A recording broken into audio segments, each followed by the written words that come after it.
The message came late on a Tuesday night. Half awake I saw it. Instagram. Message request. Username at JD_2020. No profile photo. No posts. No followers.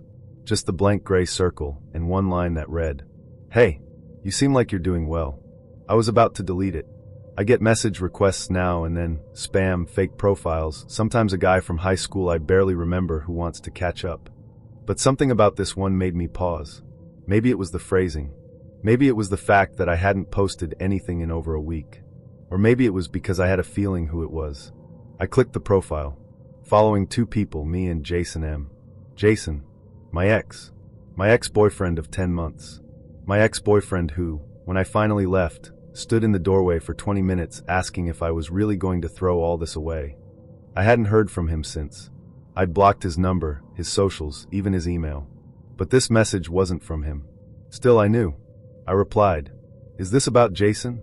The typing bubble appeared almost immediately. "He hasn't left the house in weeks. He won't eat. He just lies there. You broke him." I sat up straighter. Another message came before I could respond.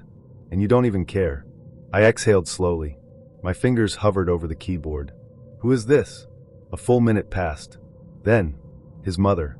I stared at the screen. Then I laughed. Not because it was funny, because of course it was her. Lorraine. She never liked me, not really. She smiled too much. Called me sweet girl, in a way that felt more like a warning than a compliment. She texted Jason constantly, even when we were out together. Once she dropped off soup when he had a cold and lingered for over an hour while we watched a movie. She asked once if I'd consider being softer during disagreements. I thought she meant gentle. I think now she meant silent. I typed, "You made a fake account just to message me? I didn't know how else to reach you. Jason won't talk to anyone. I've never seen him like this. He's not the same. I'm sorry he's struggling. But I left for a reason.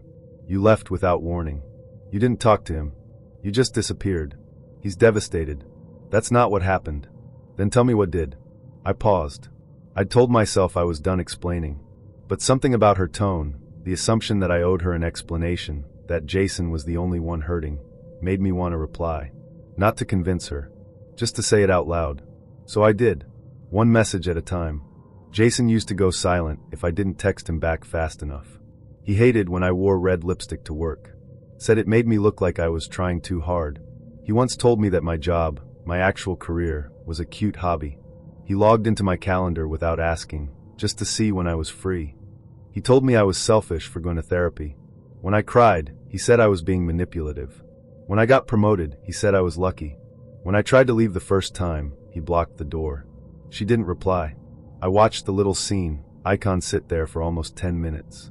Then finally, "That doesn't sound like the Jason I know." "I'm sure it doesn't. Because he's your son. And you've always cleaned up after him."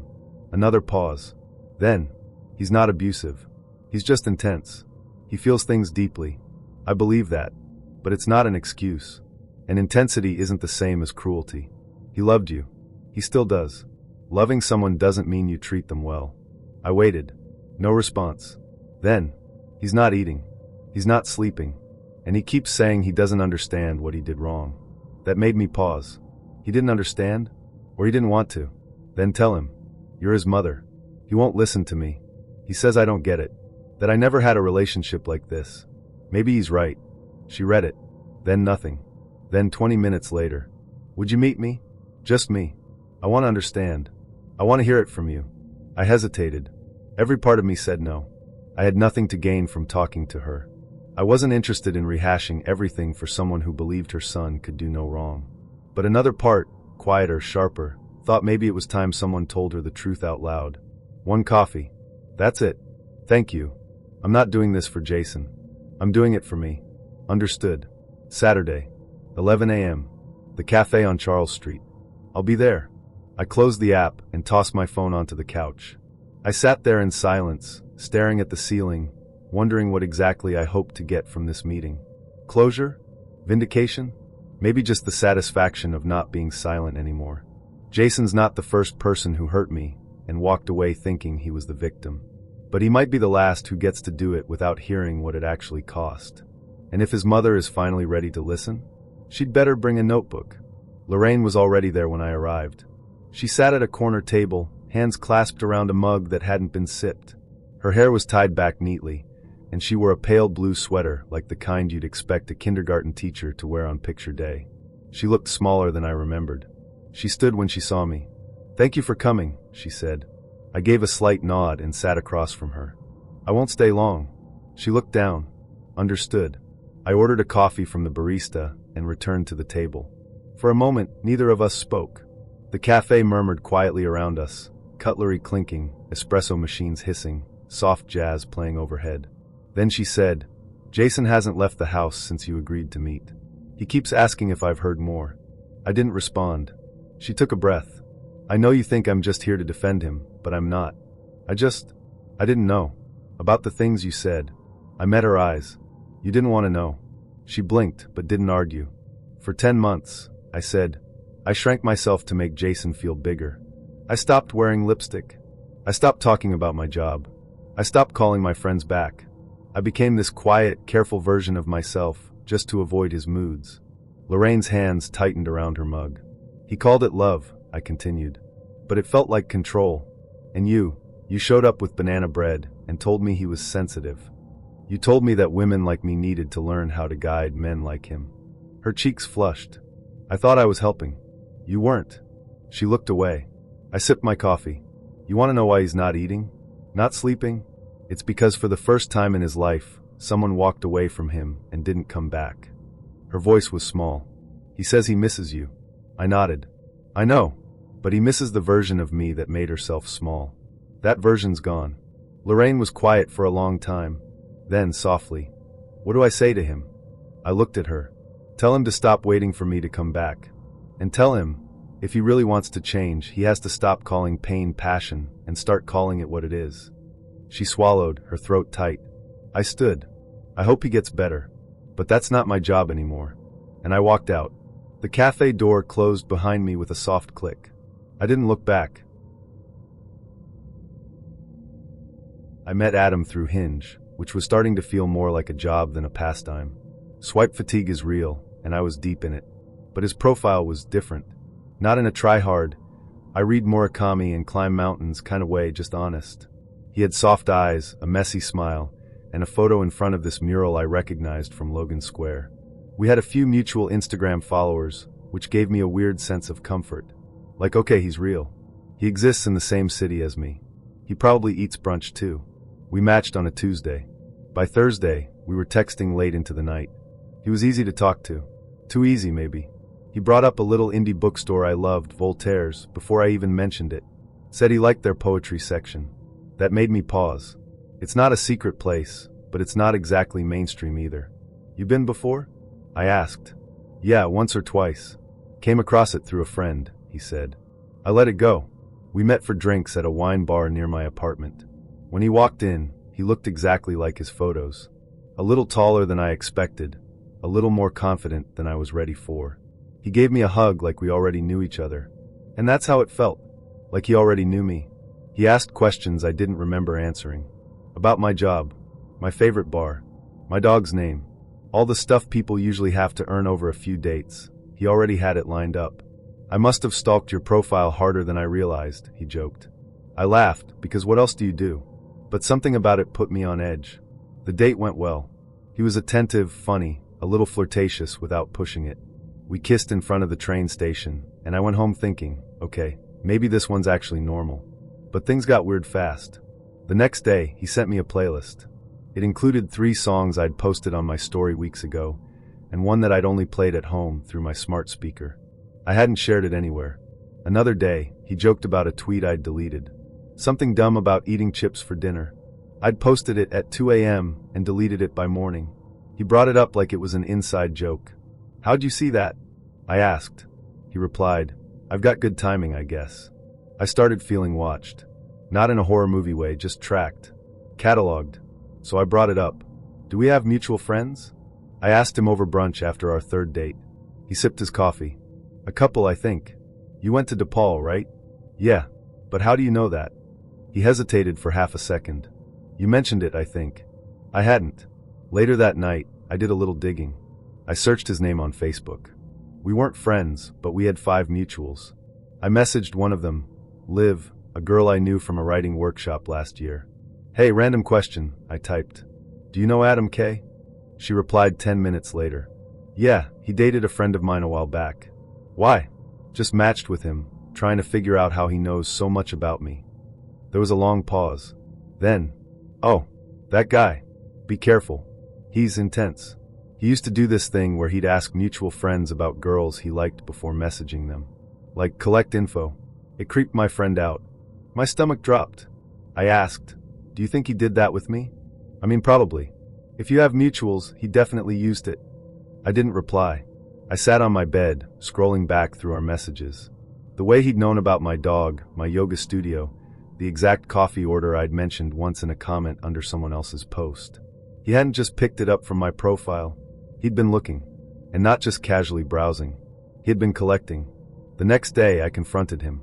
I didn't want to meet in person, so I texted. Hey, I need to ask something. Did you ask people about me before we matched? He replied almost immediately. What? No. Why would I do that? I talked to someone. She knows you. Said you've done it before. Another pause. Then, okay, I might have asked around. Just wanted to make sure you weren't some psycho or something. Is that a crime?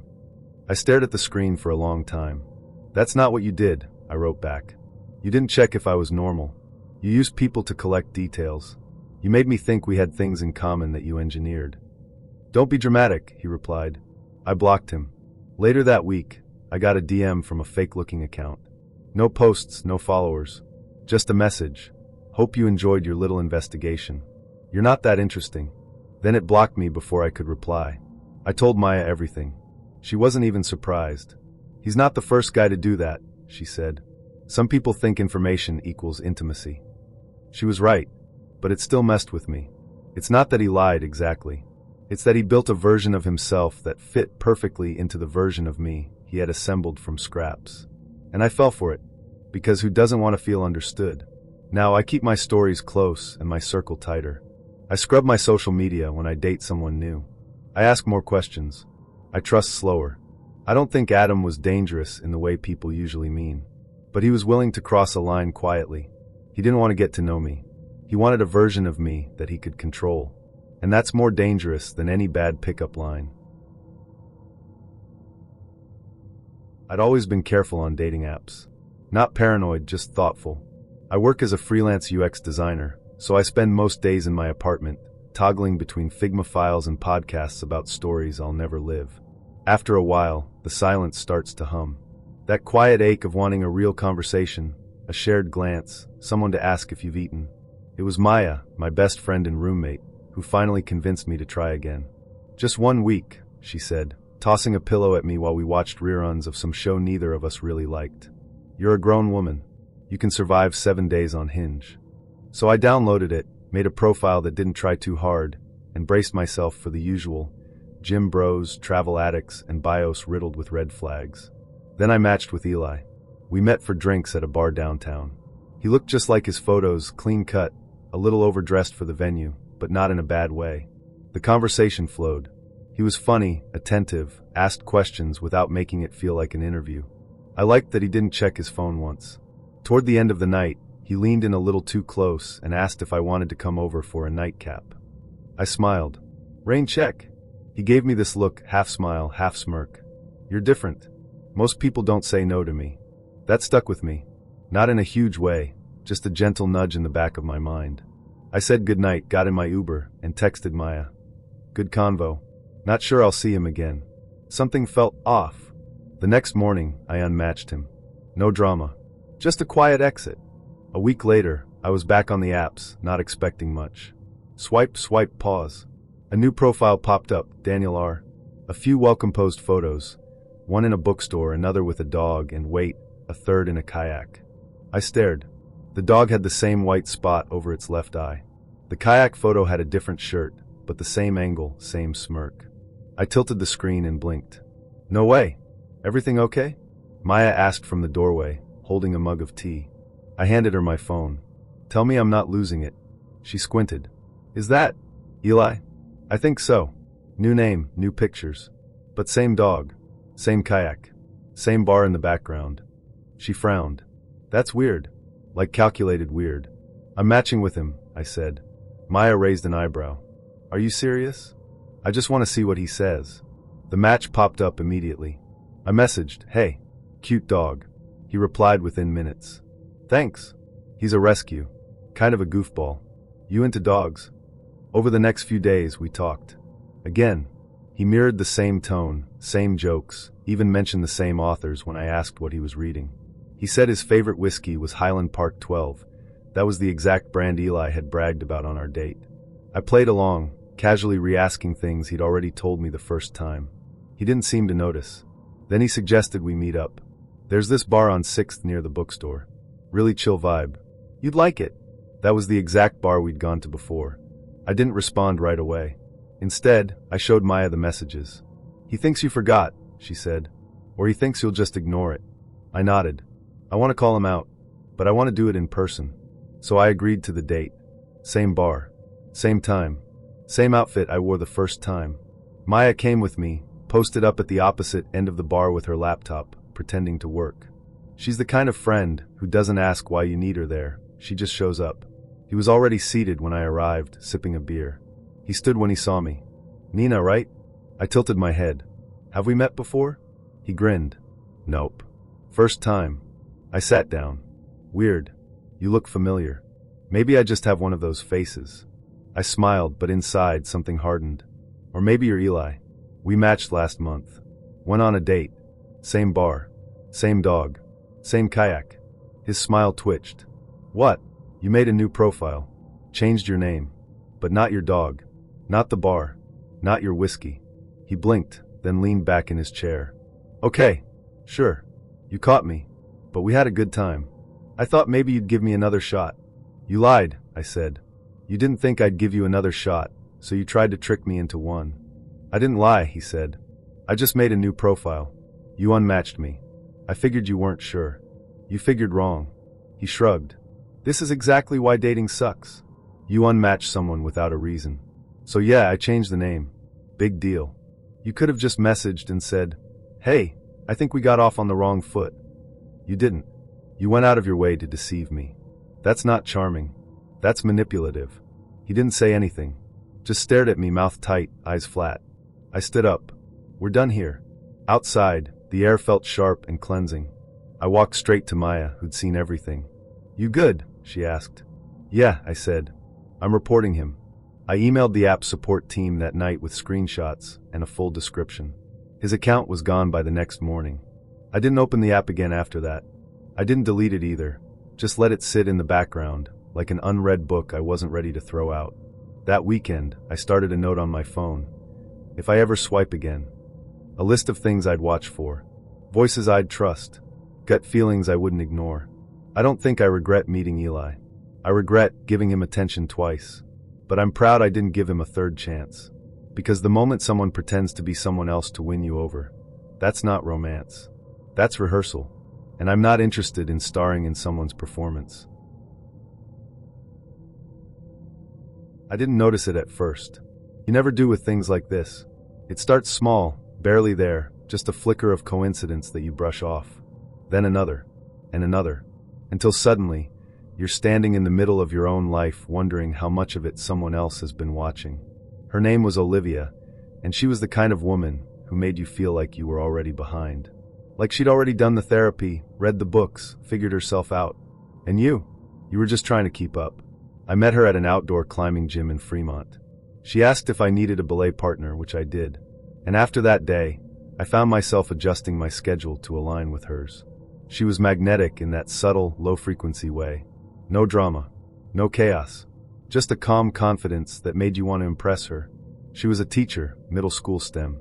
Smart, sarcastic, always in yoga pants and oversized hoodies, like she didn't know she was beautiful. Or maybe she knew and just didn't care. We started dating casually. Then more seriously. Then she was sleeping over 3 nights a week. Then she had a drawer in my dresser. Then she stopped leaving. I liked it. Mostly. She was always thoughtful, dropping off homemade granola bars at my office, texting me sweet little check-ins, remembering every detail I ever told her. I chalked it up to her being a good listener. I didn't see it as a red flag. Not yet. One night, Maybe 4 months into our relationship, she surprised me with a new smartwatch. One of those sleek, matte black ones that sync with your phone. I'd mentioned wanting to get back into running, and she said this would motivate me. It tracks everything, she said, excited. Heart rate, sleep, GPS, even hydration levels if you wear it long enough. GPS? I asked, raising an eyebrow.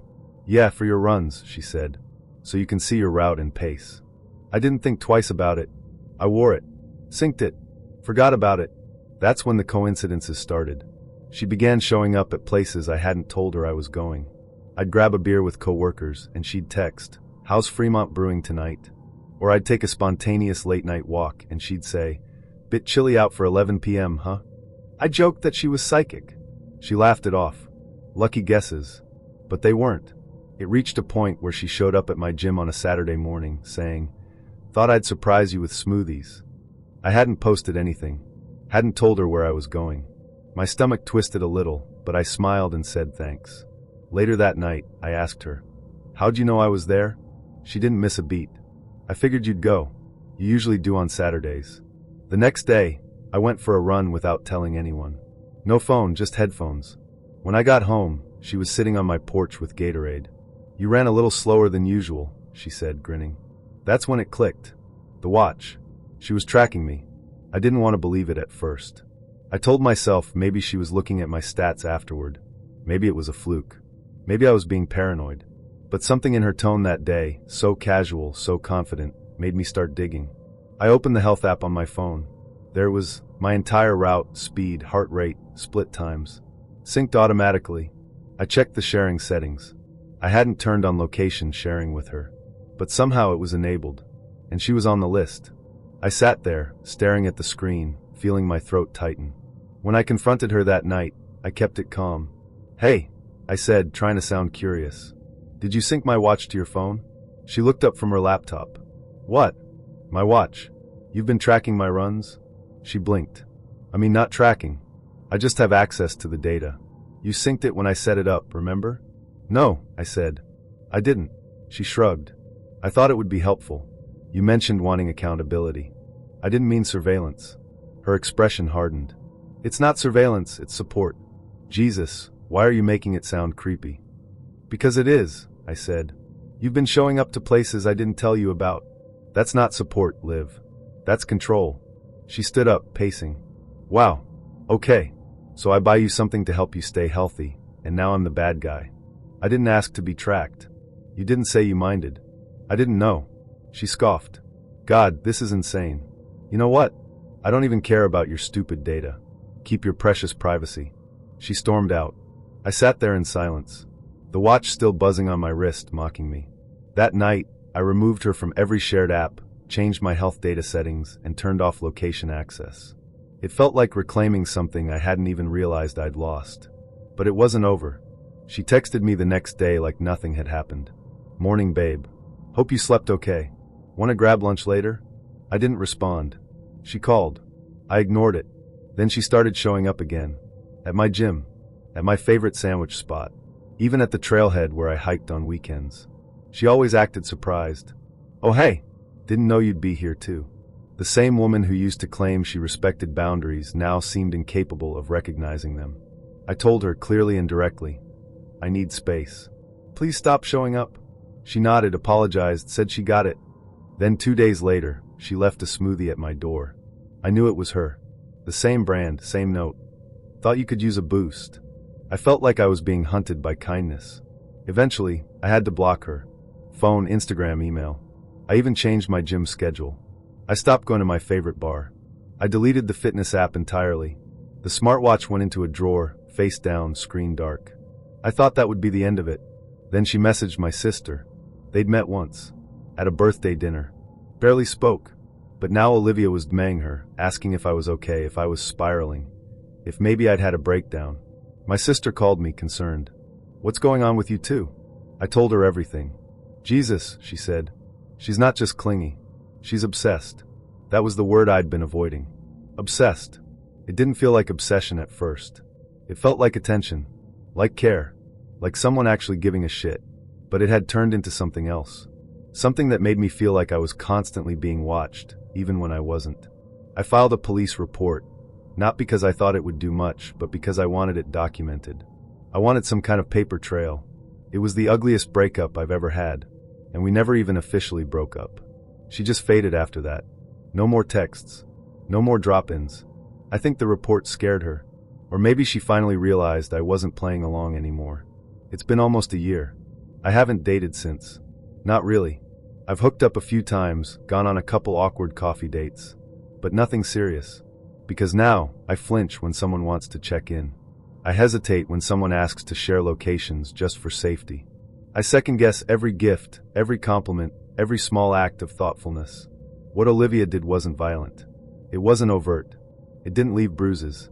But it chipped away at my autonomy so slowly that I didn't notice until I was half a stranger in my own routine. People talk about boundaries like they're obvious. But they aren't.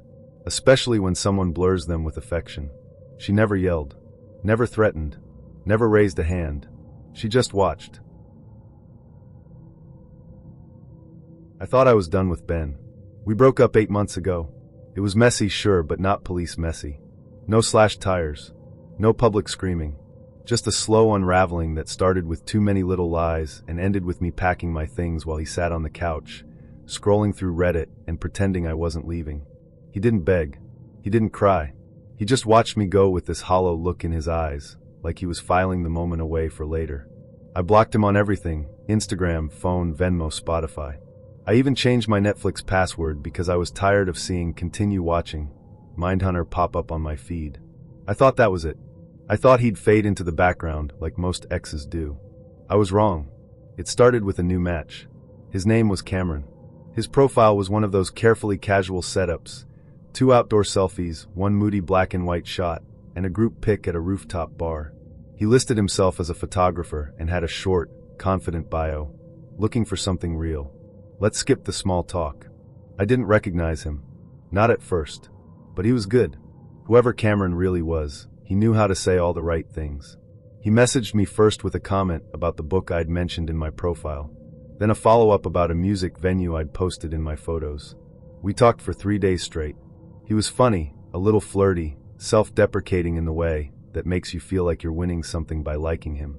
Looking back, I realize how coordinated it all was. He didn't just know what to say, he knew when to say it. He was shaping the conversation to hit my soft spots. And I was falling for it. We planned to meet for dinner on a Thursday night. He suggested a restaurant in the Pearl District, one I hadn't been to but had bookmarked a while ago. I didn't think anything of it. I wore jeans, boots, and a fitted sweater, pulled my hair back, and told my friend Rachel where I was going. "Send me a pic when you get there," she said. "And do the fake phone call thing if it's weird." I laughed. "I'll be fine." I should have listened to that little flicker of unease. The one I always ignore until it's too late. When I walked into the restaurant, I saw him right away. He was already seated. Candlelight flickered across his face, and for a moment, I felt this weird sense of déjà vu. Then he stood up, and my stomach dropped. It was Ben. He was thinner than I remembered, hair a little longer, but it was him. No question. I froze. He smiled like nothing was wrong. Like this was normal. "Hey," he said, stepping forward to hug me. I backed away. "What the fuck is this?" "Please," he said, hands up. "Just sit. I just wanted to talk." I looked around. No one else seemed to notice anything. To them, we were just another couple out for dinner. "I'm leaving," I said.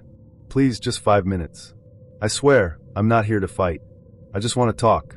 You don't even have to stay for dinner." I hesitated. Every cell in my body was telling me to run. But I also knew him. I knew if I left without hearing him out, he might try something worse. So I sat. Not because I trusted him, but because I needed to control the situation. He sat down too, folding his hands neatly on the table like we were at a job interview. "I'm sorry," he said. "I know this is insane. I didn't know how else to see you. You catfished me. I didn't mean to hurt you." I stared at him. "What did you mean to do, Ben?" He looked down at his water glass. "I've been going to therapy. I've been working on myself. I know I messed up, but I still care about you. I thought if you saw that I'd changed, maybe. You thought pretending to be someone else would win me back." He didn't respond. "That's not therapy, Ben. That's stalking." He looked up, his face twitching in frustration. "I just wanted one more conversation. You never gave me that. You just walked away. Because you lied. You cheated. You gaslit me. You made me feel like I was crazy for asking basic questions. I owed you nothing. His jaw clenched. You always do this. I stood up. We're done. He grabbed my wrist. Not hard. Just enough to stop me. Let go, I said. He did. Slowly. The waitress came over then, smiling. Can I start you both with something to drink? I looked at her, eyes wide. Actually, I don't feel safe. Can you help me get out of here? Her smile dropped instantly. Of course. Come with me. She didn't ask questions, just nodded to another server and led me toward the kitchen. Ben stood up behind me. Wait. The waitress turned. Sir, please stay seated. I didn't look back. We cut through the kitchen, hot, loud, full of clattering plates and confused cooks, and exited through a service door that led to the alley. She handed me her phone. Do you need to call someone? Want me to call the police? My hands were shaking. I think I need a ride. Can you stay with me until it gets here? Absolutely. We waited in silence. My Uber pulled up 5 minutes later. I slid into the back seat and gave the driver a tight nod. The waitress watched until we drove away. I didn't cry until I got home. Then I locked all the doors, crawled into bed fully dressed, and shook for what felt like hours. He'd known exactly what he was doing. He'd used a fake profile, a fake name, even a fake job. He'd mirrored all the things I was attracted to.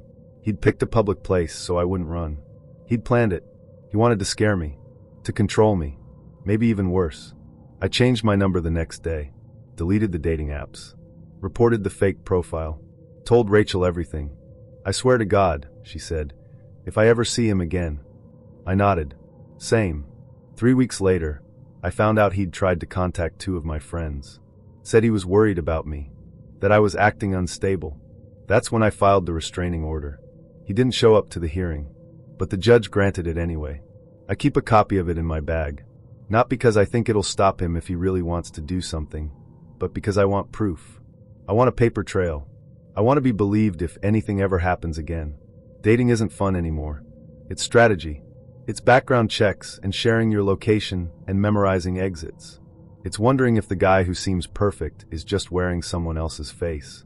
I've started trusting my instincts more. That flicker of unease? I listen to it now. I don't give people the benefit of the doubt when they haven't earned it. I don't stay to be polite. And I always look for the back exit. We moved in together too fast. I knew it. My friends knew it. Hell, even my mom hinted at it in that careful way she does when she's trying not to step on my autonomy. But I'd been lonely. And when Eric came along, it felt like someone had finally matched my pace. He was decisive, confident, the kind of guy who made you feel like the world was slightly more manageable when he was around. We met at a friend's rooftop party in early spring. He was funny, attentive, and had that easy, disarming sarcasm that made me forget how guarded I usually am. 6 weeks after we met, we were talking about moving in together. By month 3, he was already staying at my place most nights. By month 5, he had a key and half my closet. The lease was mine. My name, my credit, my rent payments. But he brought in furniture, cooked dinner, even got to know the neighbors better than I did. It felt like we were building something real. Until it didn't. It started with little things. He'd get weirdly controlling about the thermostat, about how I loaded the dishwasher, about when and how I vacuumed. At first, I laughed it off. You're such a Virgo. I'd tease, even though he never actually told me his birthday. Then there were the nights he wouldn't come home. No text. No call. Just silence until morning, when he'd walk in with coffee like nothing had happened.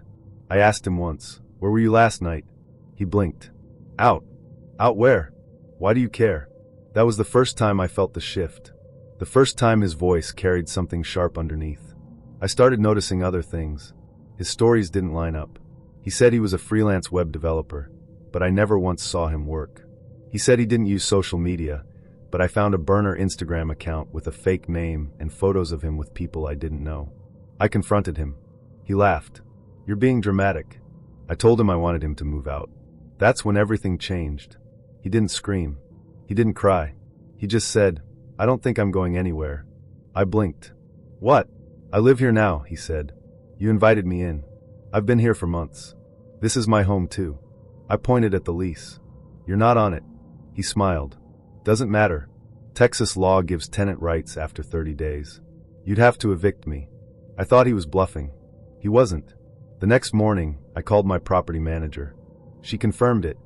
If someone has been living in your home for 30 days, even without a lease, they can claim tenant rights.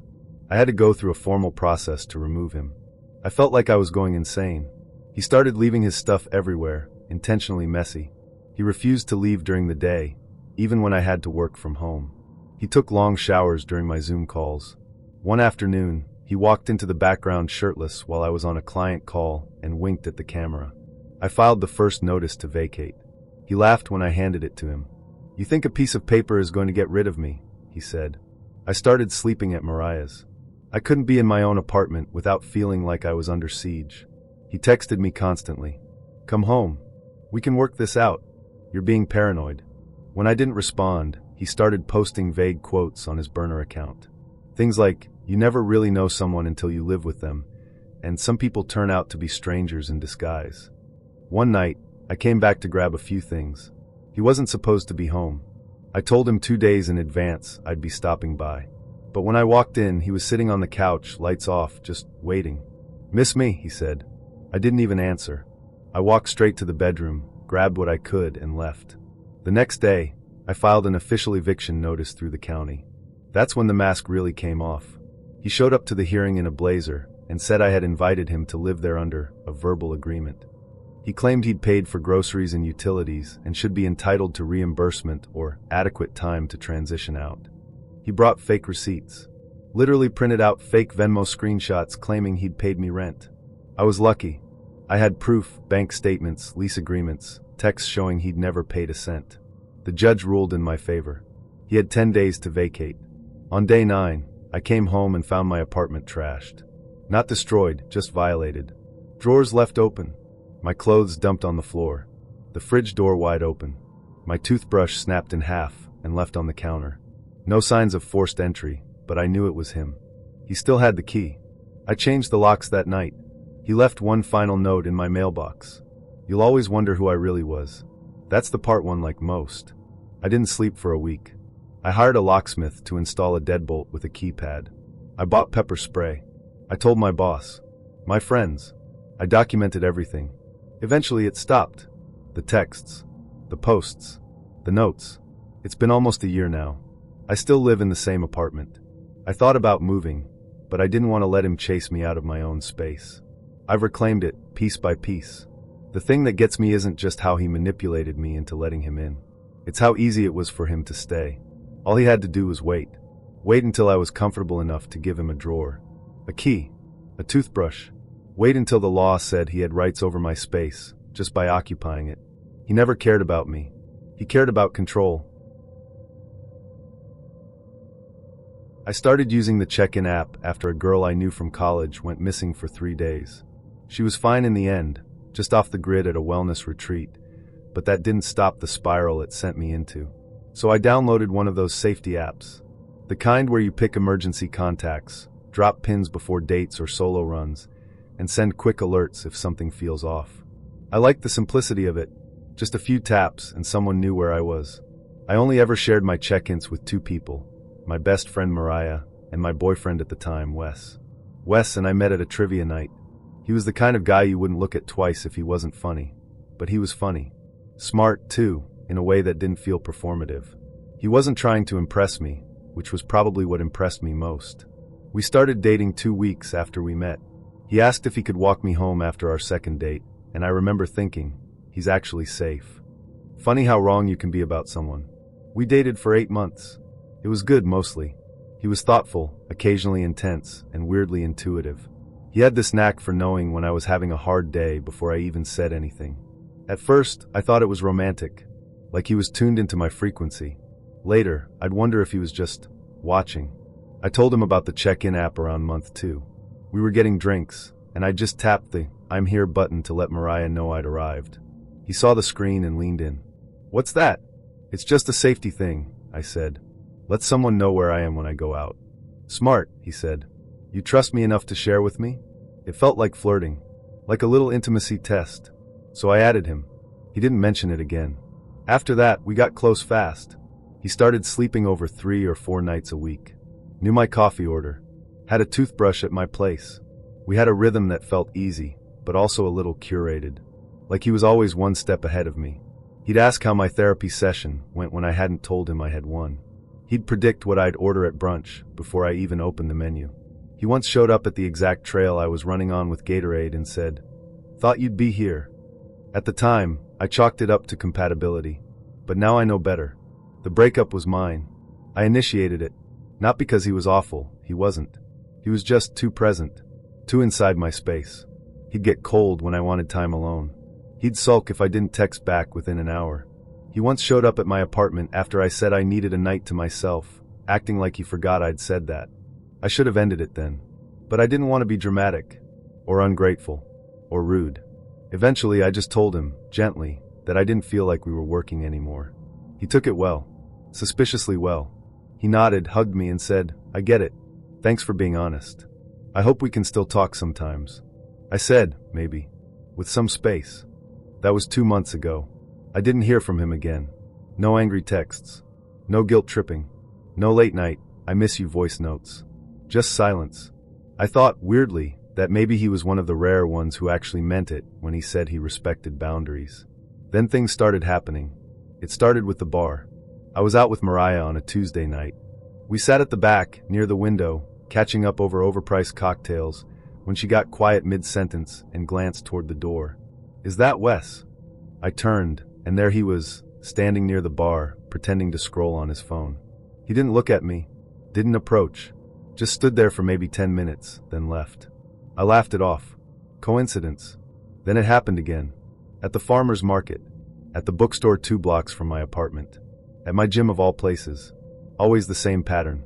He'd show up, not say anything, and leave. I started feeling like I was being haunted. But I couldn't prove anything. He wasn't doing anything illegal. Just loitering. Existing. Near me. Then came the check-in. I'd forgotten he still had access to the app. It had faded into the background of my phone, like an old alarm you forget to disable. One night, I went to a friend's show at a dive bar across town. I checked in without thinking, like I always did. 10 minutes later, Wes walked in. I froze. He saw me. Smiled like it was fate. Like this was just some adorable coincidence. "Hey," he said, walking up. "Didn't know you liked this band." I stared at him. "Wes, what are you doing here?" He shrugged. "Just out. Saw the posters. Thought I'd check it out." I didn't believe him. I left halfway through the set.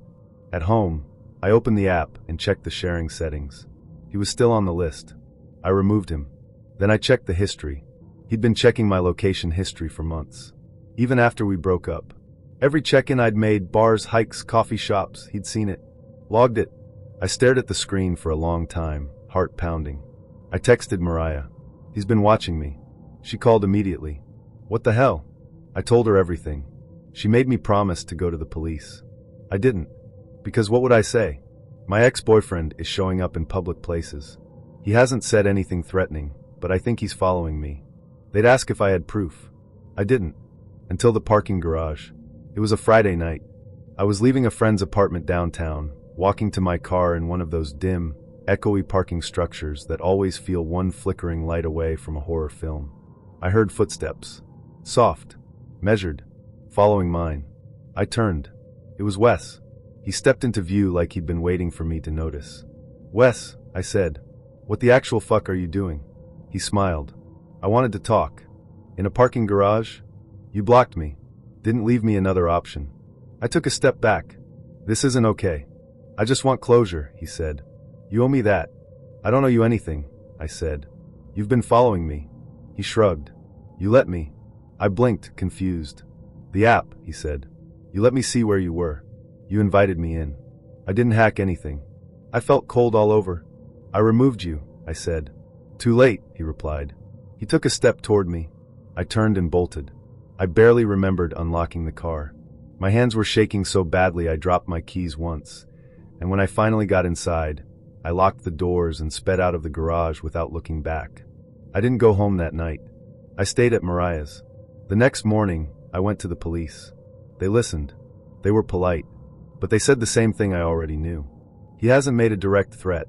You could file a restraining order, but unless he violates something, we can't do much. So I filed. I sent screenshots of the app history. I printed out every check-in, every time he'd appeared after I'd logged my location. I wrote a statement. It was approved. He never challenged it. I deleted the check-in app the same day. I don't know if he's still watching me. I changed my number, locked down my Instagram, made my Venmo private. I even moved apartments a few months later, smaller place, different part of the city, no forwarding address. I still feel him sometimes. Not literally. Just that hum of uncertainty that someone might still be looking. I don't use safety apps anymore. I rely on texts, phone calls, real friends. At first, I thought he just got lucky. You know how sometimes you match with someone, and it's like they've read your mind? Same music, same taste in movies, same weird guilty pleasure foods? That was Caleb. He said something in his first message about the band in my profile, an obscure indie group I'd followed since college, and I immediately grinned. Most guys open with "Hey beautiful," or "What's up?" He opened with a lyric I hadn't heard anyone quote in years. It felt like fate. We started chatting late at night. He had this easy confidence, like he wasn't trying to sell himself. Just existing. I liked that. I'd just gotten out of something complicated and wasn't looking for anything serious, but Caleb made it hard to stay detached. He was attentive but not clingy. Knew when to leave space, but also when to lean in. Our conversations got flirtier quickly, but not in a gross way, just enough double entendre to make me bite my lip while reading. He had a way of making compliments feel like secrets. "You're trouble, aren't you?" he messaged one night after I sent a blurry photo of my legs stretched out in bed, with only a book in frame. "That's a dangerously good angle." I replied, "Maybe." "You want to find out?" He said, "Only if you promise to ruin my life a little." We met for drinks a few days later. He looked exactly like his photos, tall, slightly messy hair, worn denim jacket, and eyes that lingered just long enough to feel deliberate. He hugged me like we'd done it a dozen times before. I remember wondering, briefly, if we'd met before. The date was good. Really good. We sat at the bar for hours, knees brushing, ordering more drinks than we probably should have. He made me laugh until I snorted. When I excused myself to the restroom, he said, "Don't be gone too long. I'm already imagining what you look like without that sweater." I rolled my eyes and smiled, cheeks warm. When I came back, he'd paid the tab. "My treat," he said. "You can get the next one." We walked the long way to my car. At one point, he reached for my hand without asking. It wasn't forced. It felt like he already knew I'd let him. Before I got in my car, he kissed me. Not rushed. Not too soft either. Just enough pressure to remind me what it felt like to want someone again. I texted Mariah the next morning. "May have just met someone who actually gets it." She replied, "You saying that means I need to see this man's face immediately." I sent her his profile. She gave her standard hot but not too hot blessing. We saw each other again that weekend. Then again the next week. Everything felt aligned. But that's when I started noticing the familiarity. Too many things were coincidences. He mentioned a bakery I used to post about in my stories years ago. Knew my favorite cocktail without asking. Once, I caught him humming a song I'd tweeted about obsessively in 2018. I said, "Wait, how do you know that?" He shrugged. "Lucky guess." But it didn't feel lucky. It felt rehearsed. I started digging. I went back to my Instagram, searched through my archive. That bakery? I hadn't posted about it in years. That song? Buried in a playlist I'd shared once on my old Tumblr. The cocktail? It wasn't even on the menu at the place we went. He had to ask the bartender to make it. I checked his name against people I went to college with. Nothing. Then I searched his full name on Facebook. There he was. Same face. Same smirk. Different city. Different name on his dating profile. Caleb wasn't his real name. And then I saw it. We'd gone to high school together. He was a year below me. Quiet. Forgettable. I wouldn't have recognized him now, not with the facial hair and the confidence. But it was him. I stared at the profile photo for a long time, heart thudding. I messaged him. "We went to high school together. Why didn't you tell me?" He replied 8 minutes later. "Wasn't sure you'd remember me." I figured it didn't matter. "It matters." He said, "I've had a crush on you since junior year." I didn't know how to say that without sounding like a stalker. I didn't know what to do with that. Part of me felt violated. Another part of me remembered the way he kissed me, hands on my waist, like he knew exactly where to touch. I remembered how I'd wanted to be wanted again. But this wasn't the same as a teenage crush. This was a man who'd built an entire persona around things I liked. Things I'd posted, shared, Forgotten. He hadn't just waited for me. He'd studied me. I stopped replying. He messaged again the next day. I'm sorry if I crossed a line. I just wanted to be close to you. You don't know what it's like, watching someone become your dream girl, and knowing they'd never even look at you. I didn't answer. He left a voicemail that night. His voice was quiet. Shaky. I didn't mean to lie. I just wanted to be the version of me you might actually choose. I blocked his number. He found me on Instagram the next week. A new account. No posts. Just a message. I was never trying to hurt you. Then another. You looked really good in that green sweater last Friday. I wasn't trying to scare you. I just think about you a lot. I reported the account. Blocked it. I told Mariah everything. She gasped. That's not romance. That's a long-form trap. She wasn't wrong.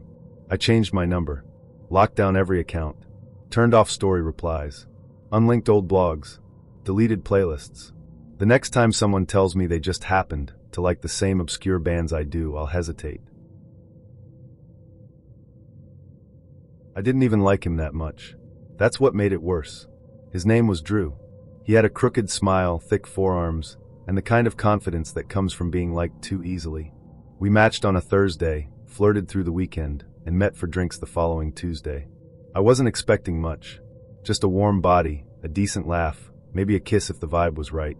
Instead, we ended up in a booth at a divey cocktail lounge, knees touching, talking about everything from childhood trauma to favorite ramen spots. He said things like, I like when women don't filter themselves, and you're easy to talk to, not like most people. I fell for it a little. Not fully. Just enough to text him afterward. Hey, I had fun tonight. You've got that rare combo of smart and not full of shit. To which he replied, same. You're refreshing. Let's do it again soon. The next day, nothing. No text. No meme. No cute thinking about you check-in. I waited a day, then sent a chill message. No pressure, but I'm free Thursday if you want to grab food. Nothing. I got ghosted. It happens. I've done it. It sucks, but it's part of the game. What I didn't expect was what came next. 2 weeks later, Mariah sent me a link. No context. Just, hey, I think this is about you. It was a Reddit thread. r/online dating fails. I clicked. My heart sank. There it was, screenshots of our conversation. My message about him being smart and not full of shit. My follow-up text about Thursday dinner. The captions were brutal. When she thinks your trauma bond was flirting. She said refreshing like I'm a LaCroix. They weren't just mocking me. They were dissecting me like I was some kind of specimen. One comment said, this chick sounds like she'd bring up her therapist during sex. Another called me overconfident mid. The username wasn't Drew's real name, but the profile picture was cropped from his dating app. Same shirt, same background. He just edited his name out of the texts and left mine out too, but the messages were unmistakably mine. Word for word. Emoji for emoji. I felt sick. I told Mariah, this can't be real. Who does this? She said, a lot of them. You just caught one. I didn't know what to do. I wasn't doxxed. My name wasn't there. But it was still me. My words. My vulnerability. Something that felt safe in the moment, now turned into content for strangers to laugh at. I messaged him. Why would you post our conversation on Reddit? He replied like nothing was wrong. It was funny. Don't take it so seriously. I stared at the screen. You humiliated me. His bubble popped up, then disappeared. Then again. He finally wrote, look, it wasn't personal. People post dating stuff all the time. Grow up. I blocked him. Then I cried. Not just because it hurt, though it did, but because it made me feel stupid for ever thinking I was safe. I'd been careful. I hadn't overshared. I hadn't said anything I'd be ashamed of. And still, I'd been turned into a punchline. I kept checking the thread.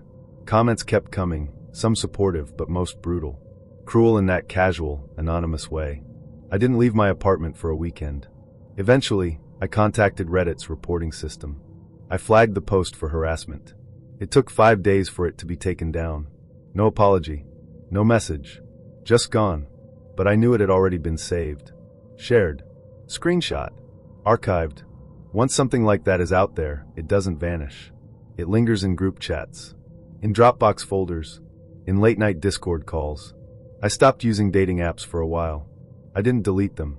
Just went cold. I couldn't swipe without wondering who else was watching. Who else was waiting to screenshot me? It's not just about being ghosted anymore. It's about being dissected by strangers for sport. People talk about dating fatigue, like it's about too many first dates. But for me, it's about being vulnerable in a space where people treat you like a meme. I've since started using a fake name on apps. I keep my messages simple. I don't send photos. I don't flirt unless I'm sure. I still go on dates, but I don't get comfortable until I've seen how they talk about their exes, how they treat waiters, whether their phone is face up or face down. I play defense now, because I learned the hard way that sometimes the person you think you're connecting with is already planning to turn you into a joke for their group chat, or worse, their Reddit clout. I used to love showing people my apartment. It's not fancy. A cozy one-bedroom in a pre-war building with creaky floors and radiator heat. But I'd made it mine: warm lighting, thrifted art, a record player in the corner. Every object had a story. The chipped blue mug from a trip to Asheville, the framed photograph I took in Iceland, the stack of books by my bed with notes scribbled in the margins. It was the kind of space where people relaxed, where first dates turned into sleepovers, and sleepovers turned into breakfasts with mismatched mugs and too much French press. That's what I thought was happening with Julian. We matched on a Thursday. He was charming in that dry, self-aware kind of way. He'd read the same obscure novels I had, quoted movies I didn't expect anyone else to recognize. We texted for a few days, then met for drinks near my place. He dressed well, nothing flashy, just thoughtful. Leather jacket, clean sneakers, subtle cologne. He asked questions, listened. He didn't interrupt or check his phone. When I mentioned I was a photographer, his eyes lit up. "I knew it," he said. "You have that quiet observer vibe." I laughed. "That's either a compliment or a red flag." "Both," he said, smirking. After our second drink, we walked back to my place. It was cold out, and I offered him tea. Just tea. No expectations. He stepped inside and looked around like he was stepping into a museum. "This place is very you," he said immediately. I raised an eyebrow. "You just got here." He shrugged. "Still, I can tell. You live with intention." I poured the tea. He wondered. Not in a creepy way, just curious. He lightly touched the spines of my books, picked up a small sculpture on the shelf, complimented my taste in records. He noticed my Polaroid camera on the desk and asked if I still used film. He called my couch deceptively comfortable and sat with his arms stretched along the back like he was already home. We kissed that night. Nothing more. He left around midnight, after a lingering goodbye at the door. The next day he texted, "Thanks for letting me into your world." I haven't felt that relaxed in a long time. I smiled at the message. Maybe I'd finally found someone who wasn't trying to get somewhere. Just someone who could sit still with me in the quiet. We went on 2 more dates. Both good. But something didn't click. It wasn't him exactly. He was attentive, present, but I started noticing little things that made my stomach tighten. He remembered things I didn't tell him. He mentioned a bottle of wine I'd left on the kitchen counter. When I knew I hadn't pointed out, he complimented the scent of my shampoo, even though I hadn't stayed over. He referred to the small safe I kept under my bed, a detail he could have only noticed if he'd looked deliberately. I told myself I was being paranoid, but by the 4th date, I knew I wasn't feeling it.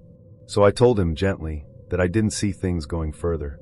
He paused, then said, "Okay, thanks for being honest." I appreciated that, until the texts started. At first, they were harmless. "Just thinking about your apartment. You have such good taste. Your bed looks so soft. I bet you sleep like a cat." Then they got specific. "You kept your keys in a little dish by the door, right? I love that. The windows in your bedroom faced east. You could watch the sunrise from your pillow." I hadn't shown him my bedroom. He never walked down the hall. But he knew. I stopped responding. That's when he escalated. One night, I came home to find a note slid under my door. No envelope. Just loose paper, folded once. It read.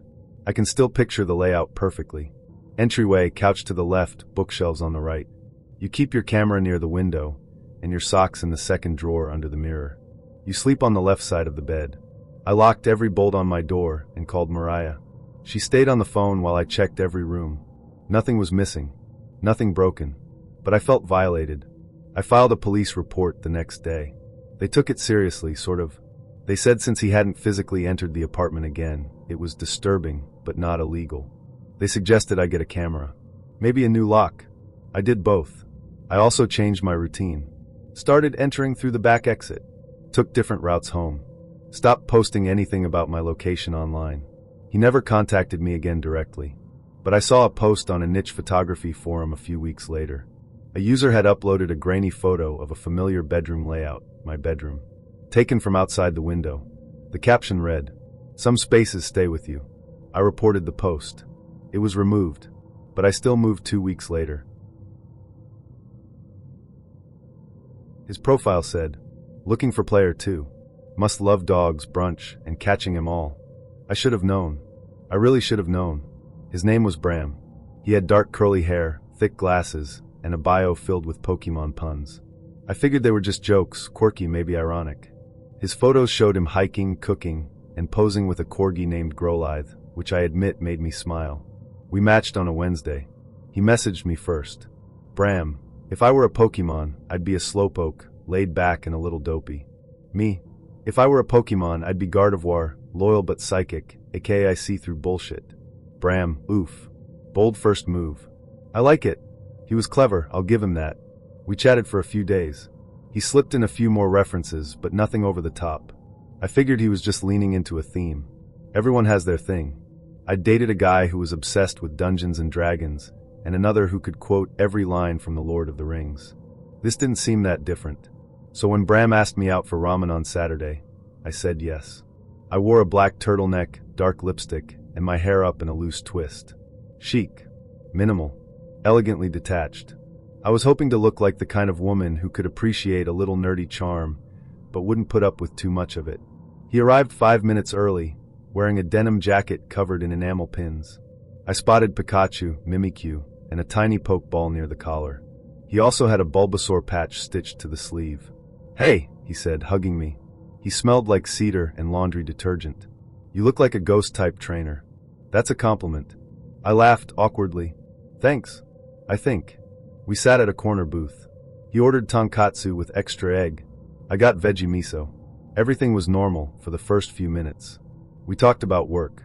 He told me he did freelance design and ran a Twitch stream on the side. Then it began. As the waiter walked away, he leaned in and said, "Okay, real question. If you had to pick a starter Pokemon based on your vibe, would you go fire, grass, or water?" I blinked. I've never really thought about it. Instinct says water. You're calm but intense. Like a Vaporeon. I smiled politely. "That's specific." He grinned. "I have a gift. I pegged my ex as a Chikorita. Turns out she was more of a Jengar." I sipped my drink. He kept going. "So like if we were on a journey together," he said, "I think we'd make a solid team. I'd be your rival, but like the hot one. Not Gary. More like Silver. Brooding but misunderstood." I laughed, trying to play along. "I'd probably ditch you by the second gym." "You'd never get past Brock without me," he said, dead serious. I raised an eyebrow. "He's a rock-type trainer. I'd bring a water type." He stared, eyes wide. "You do know your types. I knew you were a hidden trainer." "I'm not," I said quickly. "I played a little as a kid, that's all." He nodded solemnly. "That's how it starts." The ramen arrived. For a few minutes, there was peace. Then he pulled out his phone. He showed me a photo of his bedroom. It was a lot. Bookshelves lined with Pokemon figurines. A framed print of Charizard over the bed. The bed sheets? Pikachu in a repeating pattern. "I know it's dorky," he said, "but I believe in surrounding yourself with what you love." I smiled tight-lipped. "Of course." He kept going. "I've been to every region in the games. Even tried to nuzlocke a few. I cried when my Butterfree died. Like actual tears." I nodded slowly. "That's dedication. You know," he said, picking up his spoon. "This ramen reminds me of that episode where Team Rocket opens a noodle stand in Unova. Ever seen that?" "No." Classic filler arc. Jesse wears a kimono. Meowth burns the broth. Hilarious. I forced a laugh. I was trying. I really was. But then he pulled out something from his jacket pocket. A Pokédex-shaped notebook. "I write down potential nicknames for future Pokemon," he said, flipping it open. "Like if I ever get a shiny Eevee, I'm naming her Moondrip." Cool, right? I put my chopsticks down. "Bram." He looked up mid-sentence. "I need to say something." He blinked.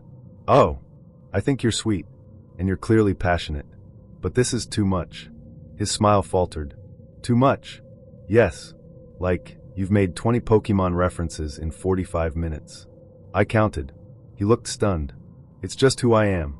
I get that, but I'm not looking to date an anime side quest. I need someone who can have a normal conversation without turning it into an episode of Pokemon Journeys. He laughed nervously. I thought you were into it. I was trying to be polite. He leaned back. So you're saying I should hide who I am? No. I'm saying I'm not the right audience. And that's okay. He crossed his arms. Wow. I thought we had chemistry. We might have, if you'd let me speak about literally anything else. He opened his mouth, then closed it. I stood up. Thanks for the ramen, Bram. Good luck with Moondrip. And I walked out. He texted me 3 times that night. Bram, sorry if I overwhelmed you. I just get excited. Bram, you were the first person I felt like I could be myself around. Bram, if you change your mind, the Indigo League awaits. I didn't respond. Because sometimes it's not about being mean. It's about self-preservation. I want to date a person, not a fandom. And no matter how charming someone is, if they can't have a conversation without turning it into a trivia game, they're not your match. They're just trying to catch you. His name was Lucien. Yes, Lucien. Like some medieval knight from a forgotten myth or a vampire lounge singer. I almost didn't swipe on him because of it, but he had kind eyes and his profile was unapologetically nerdy. Quotes from old video games, a photo of him at a comic convention holding a foam sword and the line, "Better at trivia than small talk, but I'll try both." It was kind of charming. Our messages were cute. Light banter, puns, a shared love of cult films. He asked real questions, never pushed for photos, and used full sentences. Not a single WID in sight. He said he worked in post-production for indie films, mostly editing horror shorts and fan projects. That should have been a flag, maybe. But I liked horror too. I thought it was just a shared interest. We met for coffee on a rainy Sunday afternoon. He wore a navy cardigan over a faded graphic tee that said Final Girl Energy. His glasses fogged a little when he walked in. I noticed he smelled like cedar and bergamot, and that he smiled with his whole mouth, not just his teeth. Lucien was awkward in a way that felt intentional. Like he'd practiced being awkward because it made people lower their guard. He fidgeted with his spoon while we talked, but his eyes never left mine. We talked about movies mostly. He had strong opinions about editing styles in slasher films, hated found footage, and called certain remakes criminal acts. I like horror that lingers, he said. Stuff you think about days later. I nodded. The slow burn kind. His eyes sparkled. Exactly. After 2 hours, he asked if I wanted to keep talking somewhere less fluorescent. I live just a few blocks away, he said. We could watch a movie. I won't pick anything scarring, unless you're into that. I hesitated. He added quickly, no pressure. Just tea and projector-level ambience. I said yes. Because he seemed harmless. Because I was bored. Because it was raining and his house was close, and I thought, why not? That's how these stories start, right? His apartment was in a converted Victorian, one of those slightly crooked houses split into units. He lived on the top floor. The stairwell creaked under us, and his door had a sticker on it that said, "Here there be monsters." He unlocked it with a flourish. "Welcome to my lair." I laughed. Inside, the place was dimly lit but clean. A wall of bookshelves lined with Blu-rays and thick film anthologies. A projector hung from the ceiling, aimed at a pull-down screen above a couch draped in a black velvet throw. There were candles, real ones, with wax pooling into ornate holders shaped like skulls and ravens. It was a lot, but still within the realm of harmless film nerd. "Make yourself comfortable," he said, gesturing to the couch. "I'll put on something classic." He made tea while I scanned the titles on his shelf. Suspiria, The Thing, Martyrs, The Wailing, House of the Devil, deep cuts, stylish picks, some genuinely disturbing ones. He returned with 2 mismatched mugs and asked, "You mind subtitles?" "Not at all." He queued up a Korean horror film I hadn't seen and dimmed the lights further. The room went a soft amber, just the flicker of the screen and the scent of cinnamon tea. We sat close. Our thighs touched. His hand brushed mine once, then retreated. "Too soon?" he asked, smirking. "Maybe just the right amount of soon," I whispered. We didn't kiss. Not yet. Halfway through the movie, I said I needed the bathroom. "Down the hall," he said. "Left at the end." I walked slowly, trying to get my bearings. The hallway was narrow, walls covered in framed posters, some vintage, some disturbingly graphic. One caught my eye, the original Texas Chainsaw Massacre poster, but it had been altered. Lucien's face had been photoshopped over Leatherface's body. I frowned. The bathroom door was closed. I opened another by mistake. It wasn't a closet. It was a room. A small one, lit with a red bulb. The walls were lined with pegboards, like a hardware store display. But instead of tools, it was weapons. Movie weapons. At least, I hoped. There was a machete mounted next to a replica of Freddy Krueger's glove. A chainsaw with red paint, or something darker, smeared across the blade. A collection of kitchen knives on a magnetic strip. A baseball bat with nails driven through it. A replica of the scythe from The Reaping, and what looked like a prop axe from The Shining. Above it all was a sign that read, "Props that deserve respect." My skin prickled. I stepped closer. Some were tagged with little labels. Names. Dates. One said Rehearsal Blade, 2021. Another read, Tested on meat, cleaned. I stopped reading after that. That's when I heard him behind me. "You weren't supposed to see this yet," Lucien said. I jumped. Spun around. He was standing in the hallway, still holding his tea. Sorry," I said quickly. "I thought this was the bathroom." His smile didn't reach his eyes. "Sure you did. I'll just use the actual bathroom." I brushed past him. He didn't move. The bathroom was tiny, cold, and smelled faintly of bleach. I shut the door. Locked it. Sat on the closed toilet seat, heart racing. None of the weapons looked freshly used. Nothing suggested he'd done anything illegal. But something felt wrong. It wasn't just the collection. It was how curated it was. How reverent. Like a shrine. I glanced around. There were no windows. Just a vent and an old medicine cabinet. I flushed the toilet to make it sound like I'd actually used it. Washed my hands. When I stepped back into the hall, he was gone. The living room was empty. So was the kitchen. I scanned the room, heart hammering. My coat was still by the door. My phone was in my back pocket. I texted Mariah. "At Guy's place. Weird vibe. We'll explain later. Just in case." Then I walked to the door and quietly unlocked it. The knob turned easily. I slipped out, fast and quiet. Down the stairs. Didn't run. Just walked like I belonged there until I was outside. Once I hit the sidewalk, I started moving faster. I didn't look back. I didn't stop walking until I was 2 blocks away, under the flicker of a street lamp. Then I called an Uber. He texted me 5 minutes later. "You forgot your tea." I blocked him. I never reported him. Because technically, he didn't do anything. I didn't want to explain to a cop that I left because a guy had too many fake weapons and a room that smelled like ritual. But I told Mariah everything. I made her promise to never go anywhere alone with someone she hadn't fully vetted. I told her to always pretend she was on her period if a date started feeling weird, and to always keep her phone on her, even in the bathroom. I still think about Lucien sometimes. About how calculated his apartment was. How he offered just enough vulnerability to make me feel like I was the one in control. About how I almost stayed. Because that's the thing, he didn't scare me at first. He made me feel seen. Until I realized he wasn't a horror fan. He was a collector. And I was almost part of his collection. I could tell he didn't want to be there the moment he sat down. His name was Darren. We matched on a Sunday, chatted briefly, and met on a Wednesday night at a wine bar that I'd suggested. Dim lighting, jazz in the background, the kind of place where you linger. I wore a navy blue dress and my favorite ankle boots. He was 10 minutes late and didn't apologize. He walked in scrolling his phone, barely looked up and said, "Hey, sorry. It's been a day." I smiled politely. "Rough one." He shrugged. "Meetings. Calls. You know how it is." I didn't. I work in nonprofit development. My days are full of grant proposals and donor calls. Not whatever finance-adjacent chaos he was clearly hinting at. But I nodded anyway. "Thanks for meeting me," I said, trying to reset the energy.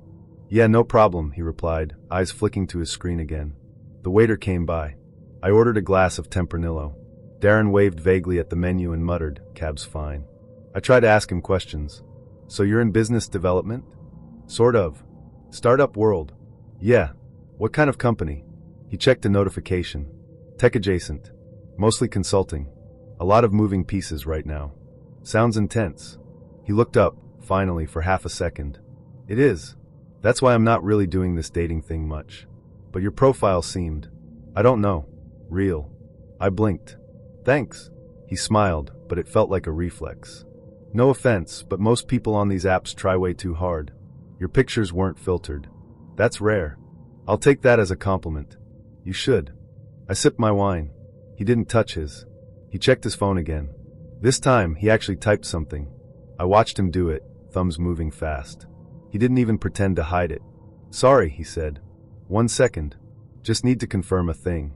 I waited. 30 seconds. Then a minute. He finished typing and looked up, clearly expecting me to resume the conversation. So what do you do again? He asked, like I hadn't already told him in our messages. I work in nonprofit fundraising. Right. That's cool. Must be exhausting. Sometimes. He nodded. Checked his phone again. I counted. 6 times in 10 minutes. I tried again. So, what do you do for fun when you're not consulting or texting? He smirked. Honestly, not much these days. I'm usually working. I laughed lightly. Everyone's working.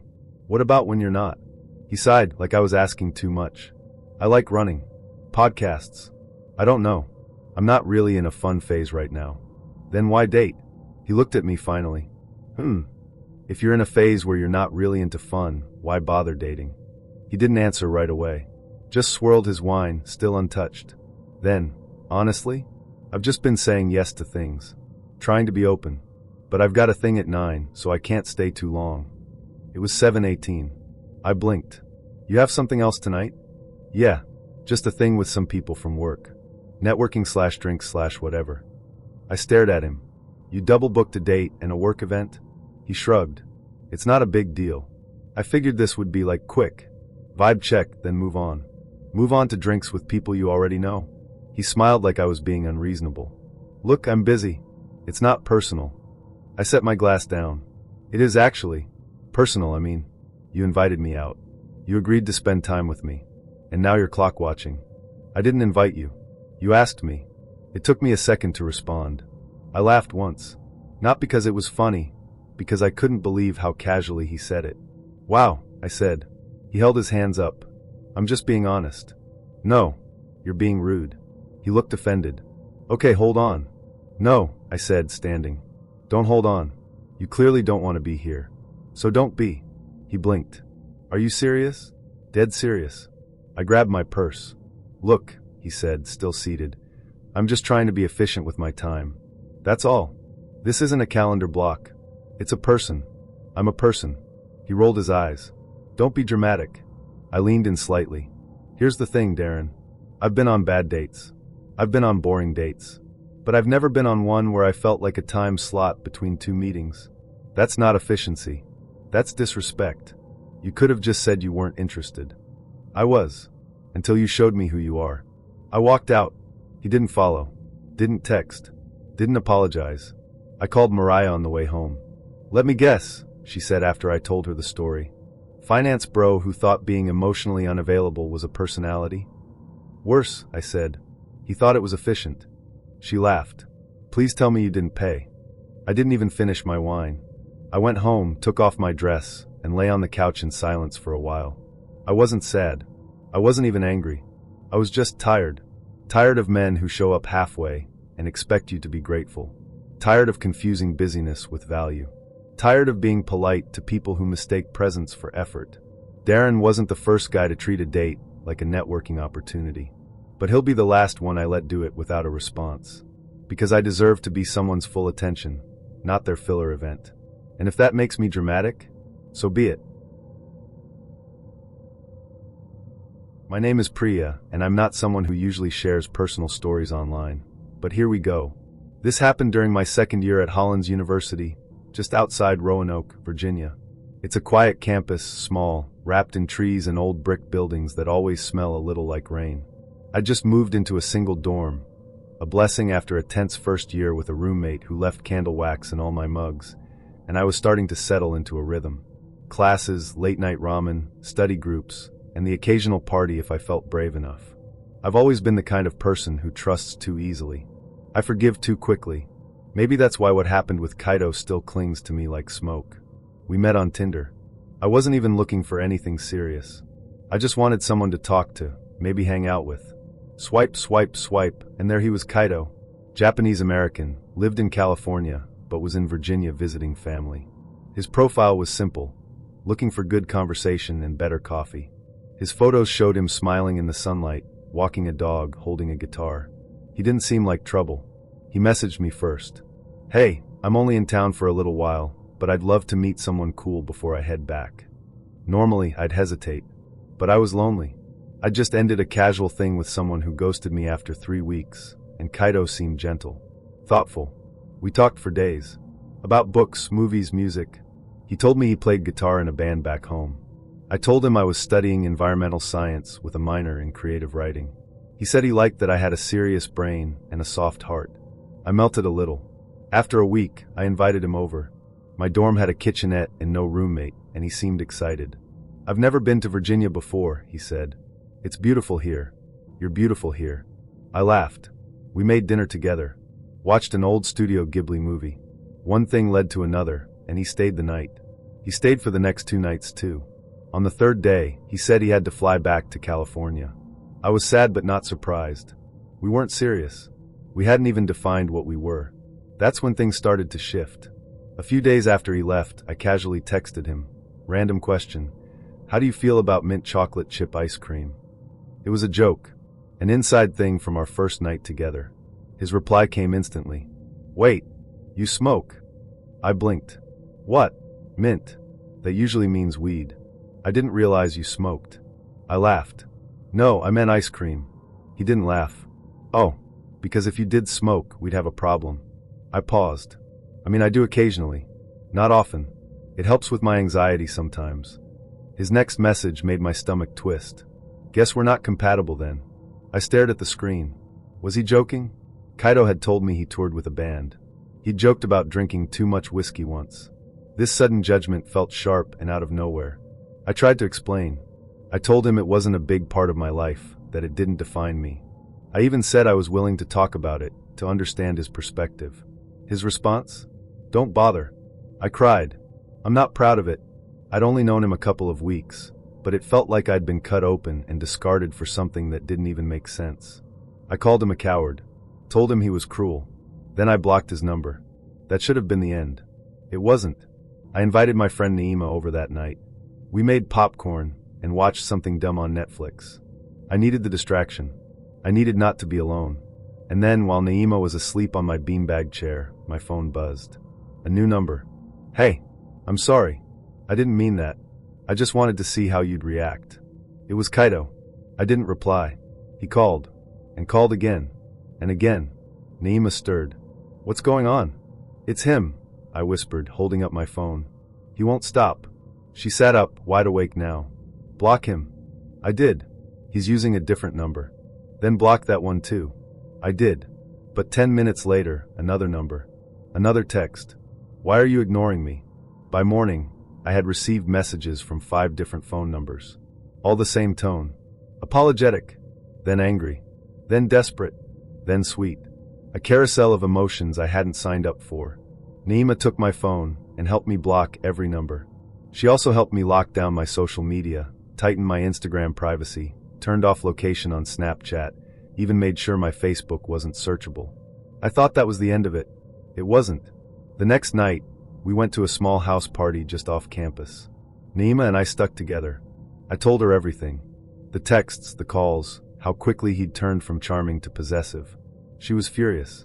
"This is stalking," she said. "You need to report him." "I don't have proof," I said. "And he's in California." "Is he?" That question made my skin crawl. When we got back to my dorm, I noticed a message request on WhatsApp, and one on Instagram, and another on Facebook, all from newly created accounts, all from him. The messages were the same. "I love you. I'm coming back. You can't hide from me." I froze. Naima grabbed my phone, read the messages, then looked at me. "We're going to your RA first thing in the morning." We did. Our RA, Marisol, took us seriously. She listened, took notes, and involved the housing director. They escalated the situation to campus security. I gave them everything, screenshots, names, dates, times. A campus officer called Kaido. He was back in California, as far as they could tell. The officer gave him a verbal warning. "You need to stop contacting Priya," he said. "If you don't, we'll pursue further action." For a while it worked. 12 hours of silence. Then a new number. "You think you can get rid of me with a phone call?" I cried in the shower that night. I couldn't sleep. Naima stayed with me every night for a week. We told our professors. I moved to a new dorm building, one with a coded entry and security cameras. But Kaido found me again. I don't know how. Maybe someone mentioned me online. Maybe he guessed. He sent flowers to the front desk of the dorm. No note. Just a bouquet of lilies, my favorite. I'd told him that once in passing. Naima and I decided to go to the police. This time they filed a report. They told me to keep records of every message, every call, every contact. They said, he's technically not committing a crime unless he shows up here. I asked, what if he does? They didn't have an answer. Weeks passed. The messages slowed down, then stopped. I breathed again. I started to feel safe. Until one night, exactly 38 days after he'd last messaged me, I got a text. Another new number. See you Tuesday. That was the day he said he'd come back to Virginia for a visit. I couldn't breathe. I showed Naima. She went pale. We have to do something, she said. I emailed every authority I could think of. Campus security, the dean, the local police. I even called a domestic violence hotline. They all gave the same advice. Stay with friends, don't go anywhere alone, document everything. The night before Tuesday, I didn't sleep. I packed a bag. I stayed with Naima and her roommate in their dorm. We kept the blinds shut. We didn't answer the door. Tuesday came and went. No Kaido. No texts. No flowers. I started to doubt myself. Maybe it was another mind game. Maybe he'd never planned to come. But the fear had carved itself into my bones. It's been 7 years since it happened, and I still can't drive through the Crocus Lane neighborhood in Bismarck without feeling like I can't breathe. The trees still lean in the same way, the sidewalks still crack in the same places, and the houses still hold their secrets. I told myself I'd never talk about it, but it's time. I was 21 back then, a college senior, studying graphic design at a small university just outside of town. I'd never been someone who dated much, not in high school, not in my first years of college. I wasn't shy exactly, just slow to trust. I'd grown up in a quiet, conservative family. My hometown had more cows than people, and most of the dating I saw was either rushed or reckless. Neither appealed to me. But loneliness has a way of creeping in when you least expect it. It was early fall, just before the leaves turned. I'd been playing around with dating apps on and off, Tinder, Bumble, and something called Clover. That's where I met Victor. His profile was unremarkable. A couple of photos, one of him hiking, one of him standing next to a truck. He had a short bio, living life one day at a time, looking to meet someone genuine. That word, genuine, hooked me. He didn't look like a creep. Clean cut, maybe a little older than me, but not by much. I swiped right. We messaged for a few days. He wasn't overly flirty, didn't rush anything. Asked me about school, my hobbies, why I liked photography. He told me he worked in construction and was renting a house on the north end of town, near the river. Said he was new to Bismarck, just moved from Idaho. We exchanged numbers, then agreed to meet in person. I wish I could say I had a bad feeling, that some part of my brain screamed, don't go. But it didn't. He seemed normal, boring even. We made plans to meet at his place one afternoon after my classes. It was a weekday around noon. He said he didn't like coffee shops and preferred to talk somewhere quiet. I hesitated but told myself it was fine. It was daylight. I'd be careful. I parked on the street. The neighborhood was eerily silent, the kind of silence that makes you think everyone's watching from behind curtains. The house was small, single-story, with fading blue paint and a crooked mailbox. It didn't feel threatening, just old. Victor came out before I knocked. He smiled, waved, and said, "Hey, come on in." I followed him inside. The house was cold. Not just chilly, cold in a way that seeped into your bones. The furniture was sparse. A couch without pillows. A table with no chairs. Most of the windows were covered with sheets instead of curtains. It looked more like a storage unit than a living space. Everything was blanketed in dust. He must have noticed the look on my face because he laughed nervously and said, "Yeah, I haven't really unpacked yet." I nodded, trying to be polite. "It's okay. I like minimalism." He offered me a bottle of water. I declined. "Want to go for a walk?" he asked. "There's a park nearby." Relieved, I agreed. The air inside the house was stale, heavy. I wanted out. We walked a few blocks toward a baseball field. The neighborhood felt deserted. No kids playing, no cars driving by. Just wind and leaves. We sat on the bleachers. He didn't say much. Just stared out across the field, like he was watching something I couldn't see. I pulled my jacket tighter. Out of nowhere, he asked, "You ever feel like people are just pretending?" I looked at him. Pretending what? Everything. Like they're putting on a show. Smiles. Jobs. Love. All of it. I guess, I said slowly. I mean, sometimes. He turned to me then. His expression had shifted. Sharper. Eyes narrowed. "You're not pretending, are you?" "No," I said, thrown off. "I'm just here." Something in his posture changed. He leaned closer. "You're real, right?" I forced a smile. "What do you mean?" And then he lunged. He shoved me backward off the bleachers. I hit the ground hard, the wind knocked out of me. Before I could scream, he was on top of me, hands fumbling at my clothes.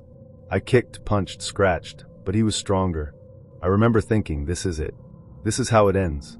But adrenaline is a strange and powerful thing. I got my knee up, hard, between his legs. He groaned and fell sideways just enough for me to scramble up and run. I didn't look back. Not once. I ran across the field, through a line of trees, and back to the street. Found my car, locked the doors, and drove. I don't remember the drive. I just remember shaking so badly I could barely hold the wheel. I didn't go to the police that day. I couldn't.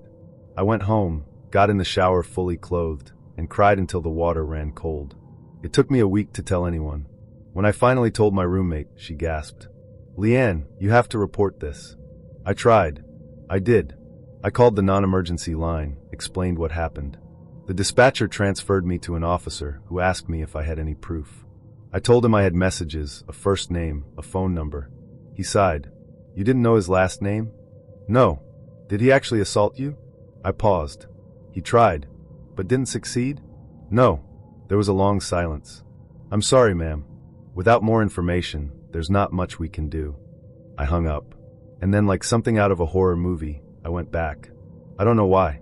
Maybe I wanted closure. Maybe I wanted proof. I returned to the house that weekend, parked in the same spot, sat in my car for 10 minutes, heart pounding. Finally, I got out and knocked on the door. 3 men were sitting on the porch, older, rough-looking, smoking cigarettes. One of them stood up. "Can I help you?" "I'm looking for Victor," I said. They looked at each other. "No one named Victor lives here." He just moved in," I said. "A few weeks ago." The man shook his head. "Nope. This place has been empty for months. We're the crew fixing it up for the landlord." My stomach dropped. "But I was here," I whispered. He let me in. The man frowned. "You sure you got the right house?" I glanced at the door. It was cracked. Barely noticeable, but cracked. I turned and ran back to my car. They called after me, but I didn't stop. I drove home and deleted every app from my phone. I reported Victor's profile on Clover. It disappeared the next day. I should have known the first time I saw Kenji's profile that something wasn't right. But I was 20, bored, and still learning to ignore the butterflies that came with red flags. You know the ones, not the obvious, screaming red, but the soft, faded kind that look a little like adventure if you squint enough. I was in my second year at the University of North Carolina in Asheville. A vibrant town, nestled in the mountains, full of crystals, kombucha, and people who said things like, "Let the universe decide." I'd come here from a tiny, flat place in rural Missouri, where the most spiritual thing I'd seen was the statue of the Virgin Mary in my grandmother's front yard. In Asheville, I was trying to find myself. I dyed my hair copper, got a nose ring, started meditating, and on a whim one night, downloaded a dating app called Lotus. It was marketed as for conscious connections, which sounded like a nice way of saying, not just hookups. I wasn't looking for anything serious, just someone who didn't think astrology was a joke or call me dude during sex. Kenji messaged me first. His profile photo was serene, him kneeling beside a koi pond in a linen shirt, surrounded by candles. His smile was close-lipped, thoughtful. His bio said he was 26, a traveling healer, offering workshops in energetic realignment and soul retrieval. I had no idea what that meant, but he seemed kind, warm, like he knew things I hadn't even begun to understand. Our messages were dreamy from the start. He asked what my aura color was. I joked that it was probably beige. He said he could help with that. We moved from the app to texts, then voice notes, then calls. I found myself staying up until 2 a.m. listening to him talk about the vibrational frequency of the moon and how trauma lives in the fascia.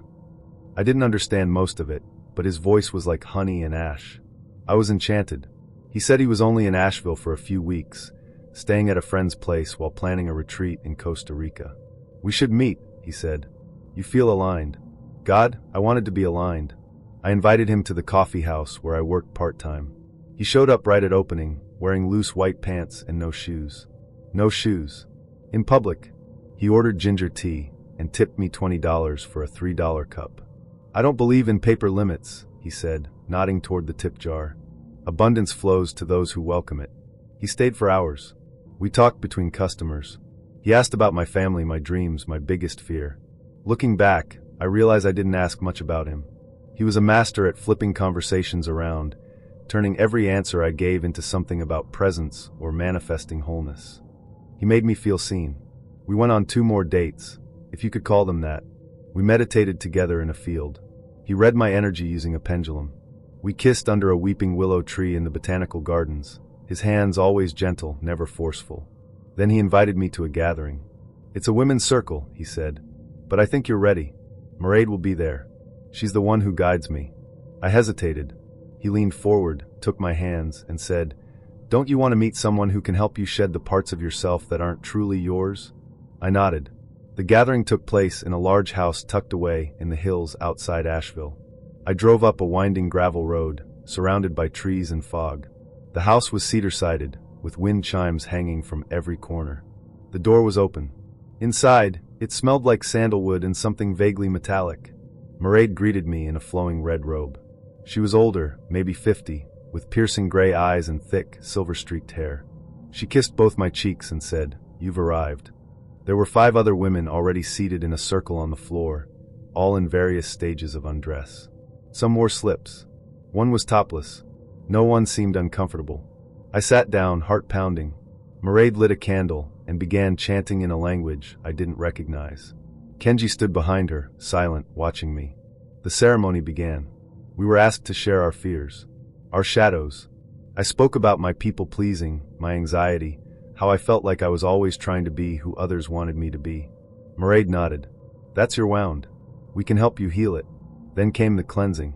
One by one, we were asked to disrobe, to lie down in the center of the circle, to allow Mairead and Kenji to release attachments through touch.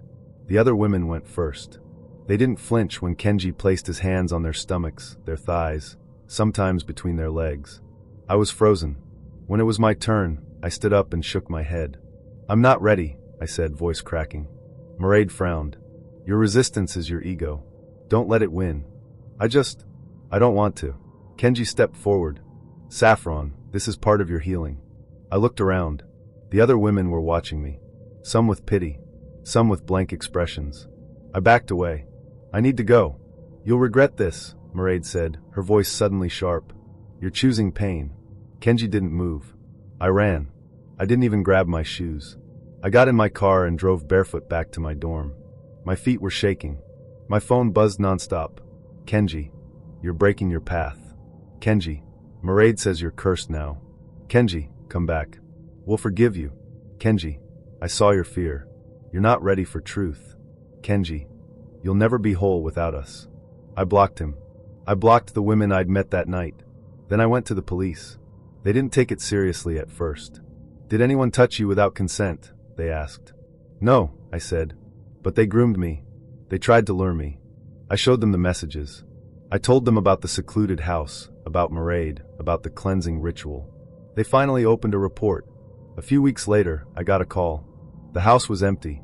The land was owned by a shell company. Mairead's name wasn't in any database. Kenji's phone number had been recycled. They were gone. I'll never know what would have happened if I'd stayed. I wasn't supposed to be on the internet that night.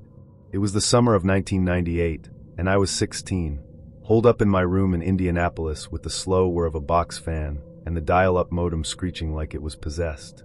My parents were asleep downstairs, and I was supposed to be working on summer reading. Instead, I was logged into an AOL chat room called Indie Late Night.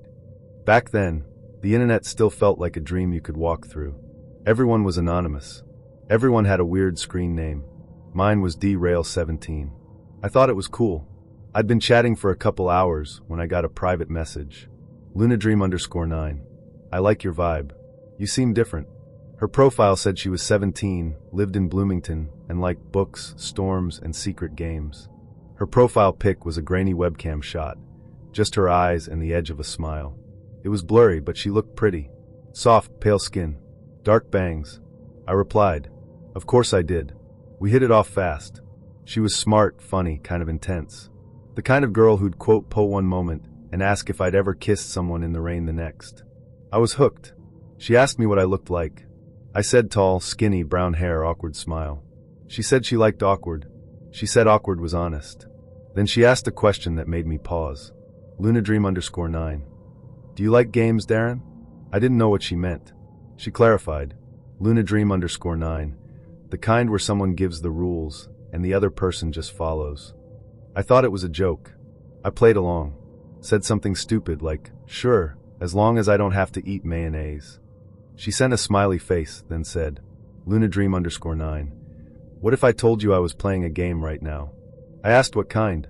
She replied, Lunadream_9. One where I see how far I can go before you get scared.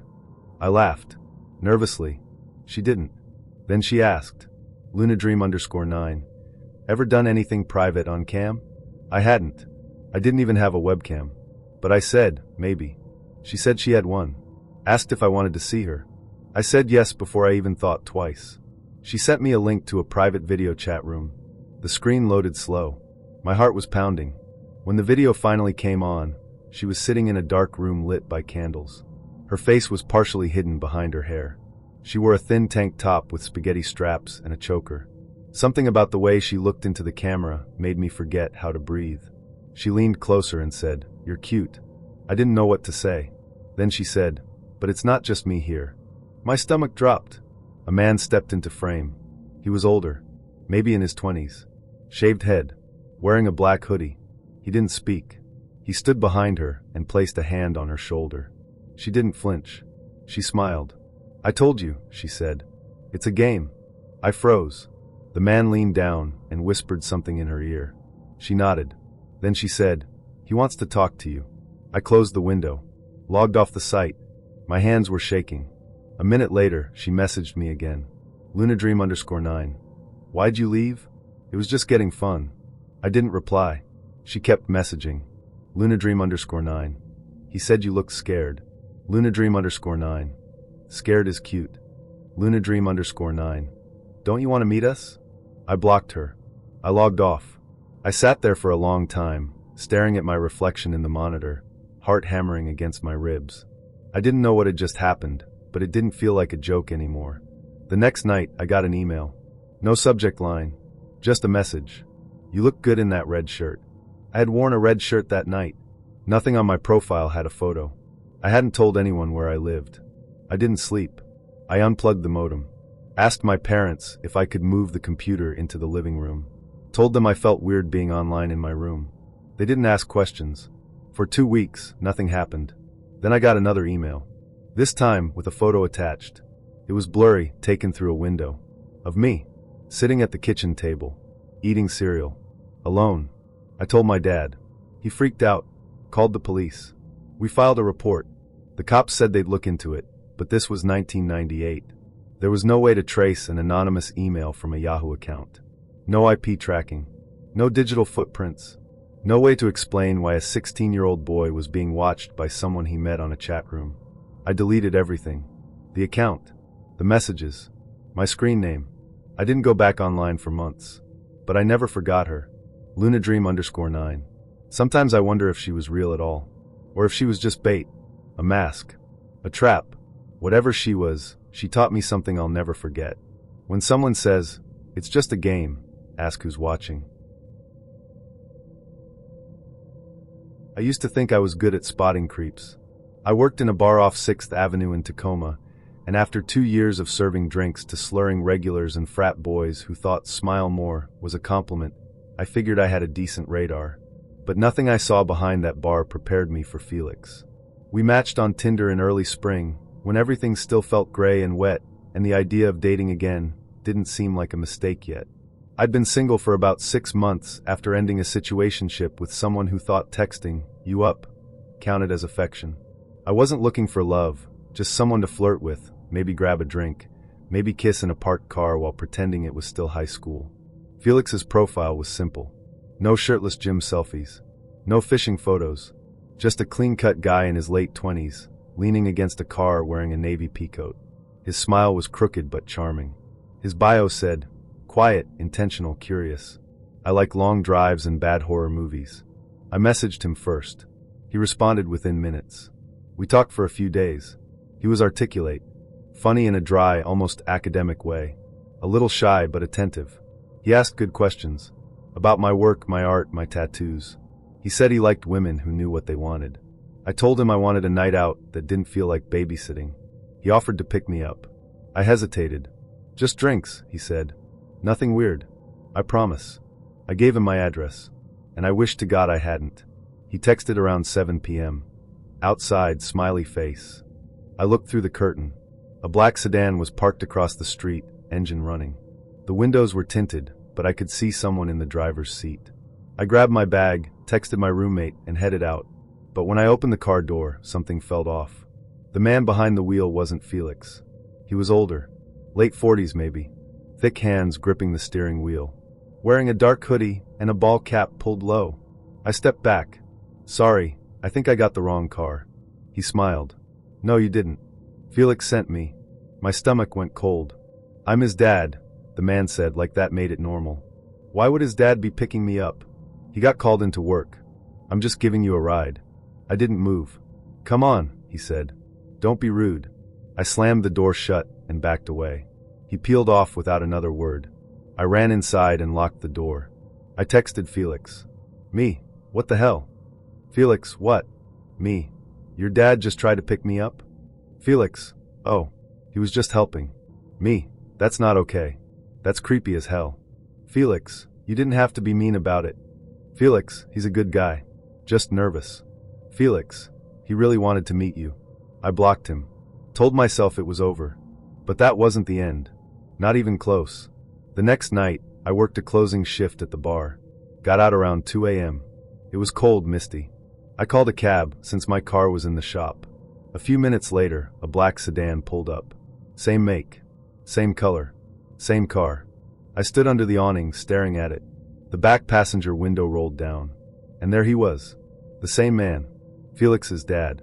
You called a ride? He asked casually. I shook my head. I'm good. You sure? He said.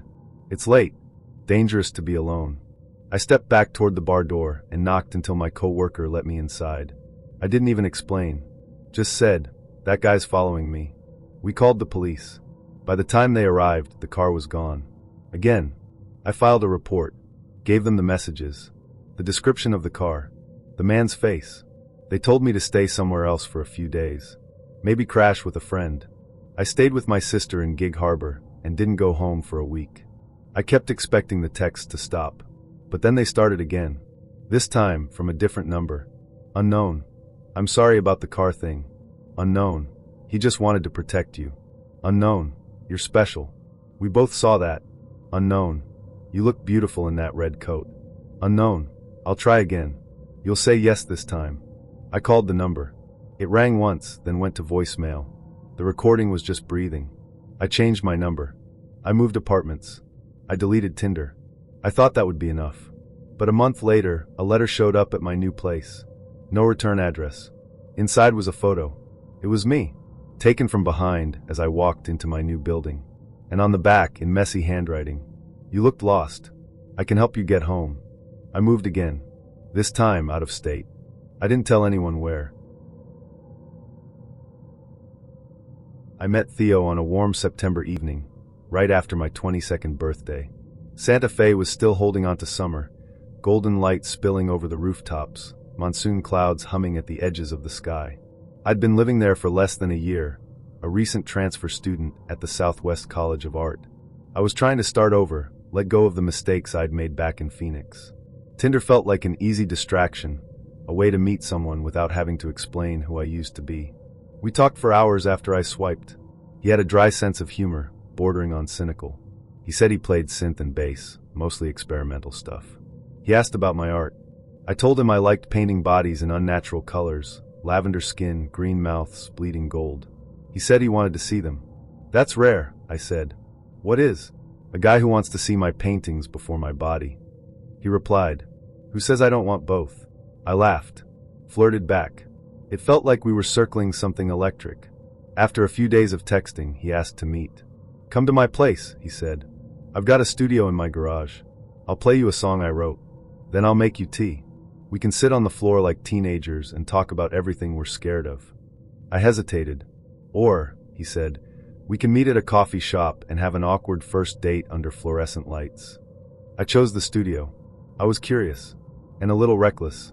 His house was tucked into the outskirts of Santa Fe, near the foothills. Adobe-style, flat-roofed, with a dusty blue door and wind chimes made from old spoons. I parked on the street and texted him. He met me at the door barefoot, wearing a Joy Division t-shirt and jeans with a hole in the knee. You're taller than I thought, I said. You're prettier than you think, he replied. He led me through the house, dim, cluttered, filled with half-soldered electronics and stacks of records. The garage door was closed tight, and inside, it felt like a different world. The walls were covered in foam paneling. Guitars hung from hooks. A synthesizer with blinking lights sat under a red desk lamp. There was a small couch, a floor mattress, a heavy black curtain dividing the back half of the room. Soundproofed, he said. I like to get lost in here. He handed me a pair of headphones and played a song. It was eerie, ambient synth layered with distorted vocals. His voice looped and warped, repeating, You said you'd stay. You said you'd stay. I closed my eyes. When I opened them, he was watching me. You okay? I asked. He nodded slowly, then smiled. You felt it? That's rare. I laughed nervously. It was intense. He made us tea, something herbal with a bitter kick. We sat on the floor, knees touching. We talked about ghosts, about childhood fears, about the way certain songs make you ache in places you didn't know existed. I told him about the first person who broke my heart. He told me about the time he tried to build an instrument out of bones. I thought he was joking. He wasn't. They were animal bones, he said. Mostly. I must have looked uneasy because he reached out and touched my knee. I'm weird, not dangerous. I smiled, even though my pulse had quickened. He leaned in. We kissed. It was slow at first, his lips soft, his hand warm on my back. Then deeper. His fingers slid under the hem of my shirt. I didn't stop him. It had been a long time since I felt wanted. We moved to the mattress on the floor. Clothes came off in pieces. The room was warm, dark, silent except for our breathing and the soft hum of the amp still on in the corner. He was intense. Not rough, but focused. Like he was trying to memorize every part of me through touch. He whispered things, unusual things, while he moved inside me. Don't disappear, he said. Stay here, he breathed. Be still. After, I pulled the blanket over myself and tried to catch my breath. He sat up and lit an incense stick. I asked if I could use the bathroom. Down the hall, he said. Second door. I wrapped myself in my shirt and padded through the house. The hallway was darker than I expected. I opened the first door, not the bathroom. It was a bedroom, and it made me freeze. There were photos pinned to the wall. Dozens of them, all of women. Some were selfies. Some looked like they were taken without consent, through windows in parking lots. I stepped closer. My skin prickled. One of the photos was me. From that night, standing outside my car, looking at my phone. I stumbled back and slammed the door shut. The second door was the bathroom. I locked it, heart pounding. My legs felt like water. I stared at my face in the mirror, trying to think. What the hell had I walked into? I got dressed. Quietly. Quickly. When I stepped back into the studio, Theo was sitting on the couch, staring at the wall. I'm not feeling great, I said, grabbing my bag. I think I'm gonna head out. He didn't answer. I moved toward the door. He stood up. You weren't supposed to see that. My throat tightened. See what? He walked toward me slowly. You don't understand the context. I need to go. You're not listening. I bolted. I made it to the front door and out into the night. He didn't follow. I drove away with shaking hands, barely able to breathe. I didn't sleep that night. The next morning, I reported him to campus security, even though he wasn't a student, and then to the police. They went to the house. It was empty. No furniture. No instruments. Just dust and a few stray cables on the floor. The address had been a rental. Paid in cash. No forwarding information. No ID. Theo, if that was even his name, was gone. I deleted Tinder. Blocked the number he'd used. Was I the next photo? The next name pinned to the wall. Or something worse. People think working the night shift at a motel is boring. They imagine hours of scrolling through your phone, sipping burnt coffee, maybe watching a raccoon shuffle across the parking lot. And sometimes, yeah, it is like that. But there's also something else, something quieter. The way the dark presses against the windows. The way every creak sounds like a footstep. The way strangers check in, and you never really know if they're passing through or hiding from something. I was 24 when I took the job at the Desert Pines Inn, a low-slung 2-story off I-40 in Flagstaff. I dropped out of college, needed money, and didn't want to work in food service again. The pay was okay, and the owner, Mrs. Lerner, was rarely around. I liked the solitude. It was late October when I matched with Nolan. I downloaded Tinder again out of boredom. I wasn't looking for anything serious.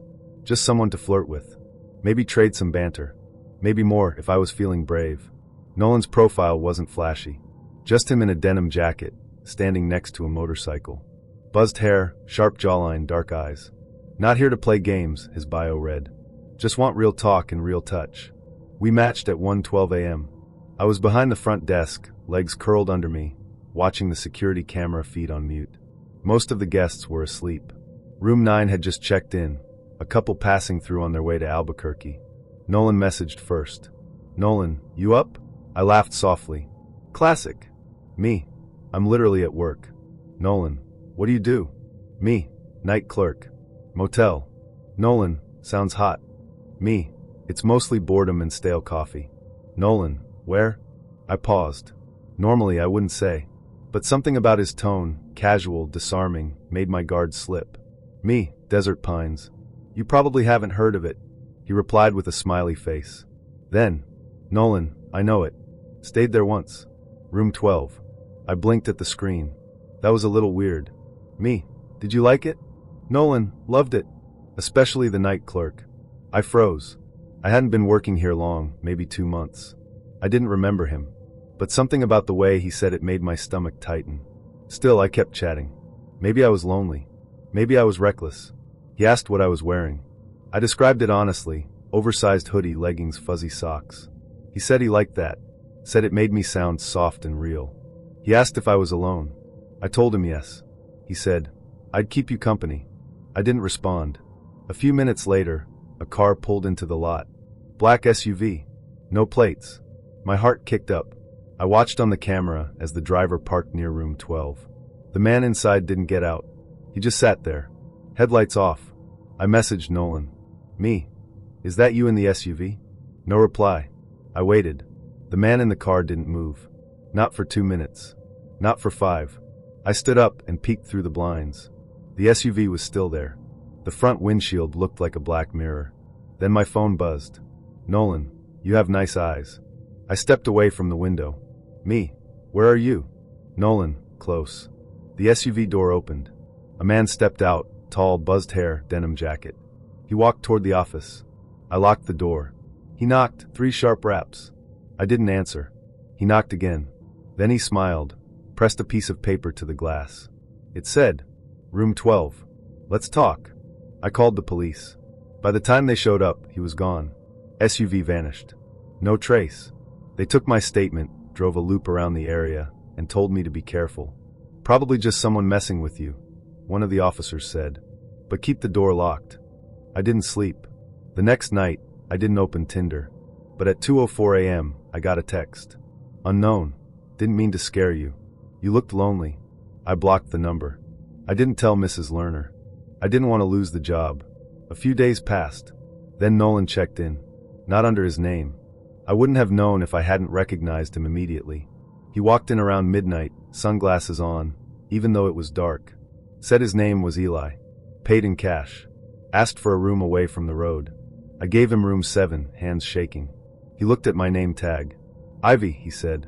"Pretty name." I nodded. He smiled and left. I watched him walk to the room. He never looked back. I didn't call the cops. I didn't know what to say. But I told my coworker the next day I needed time off. I stayed home for a week. When I returned, room 7 was empty. But on the front desk, under the counter, someone had slipped a Polaroid. It was of me, taken through the office window. I was sitting at the desk, head down, sketching in my journal. On the back, in sharp black ink, "You're even prettier when you're not talking." I quit the next day. I moved to Albuquerque, stayed with a cousin, changed my number, deleted every dating app I'd ever used. Sometimes I wonder what he wanted.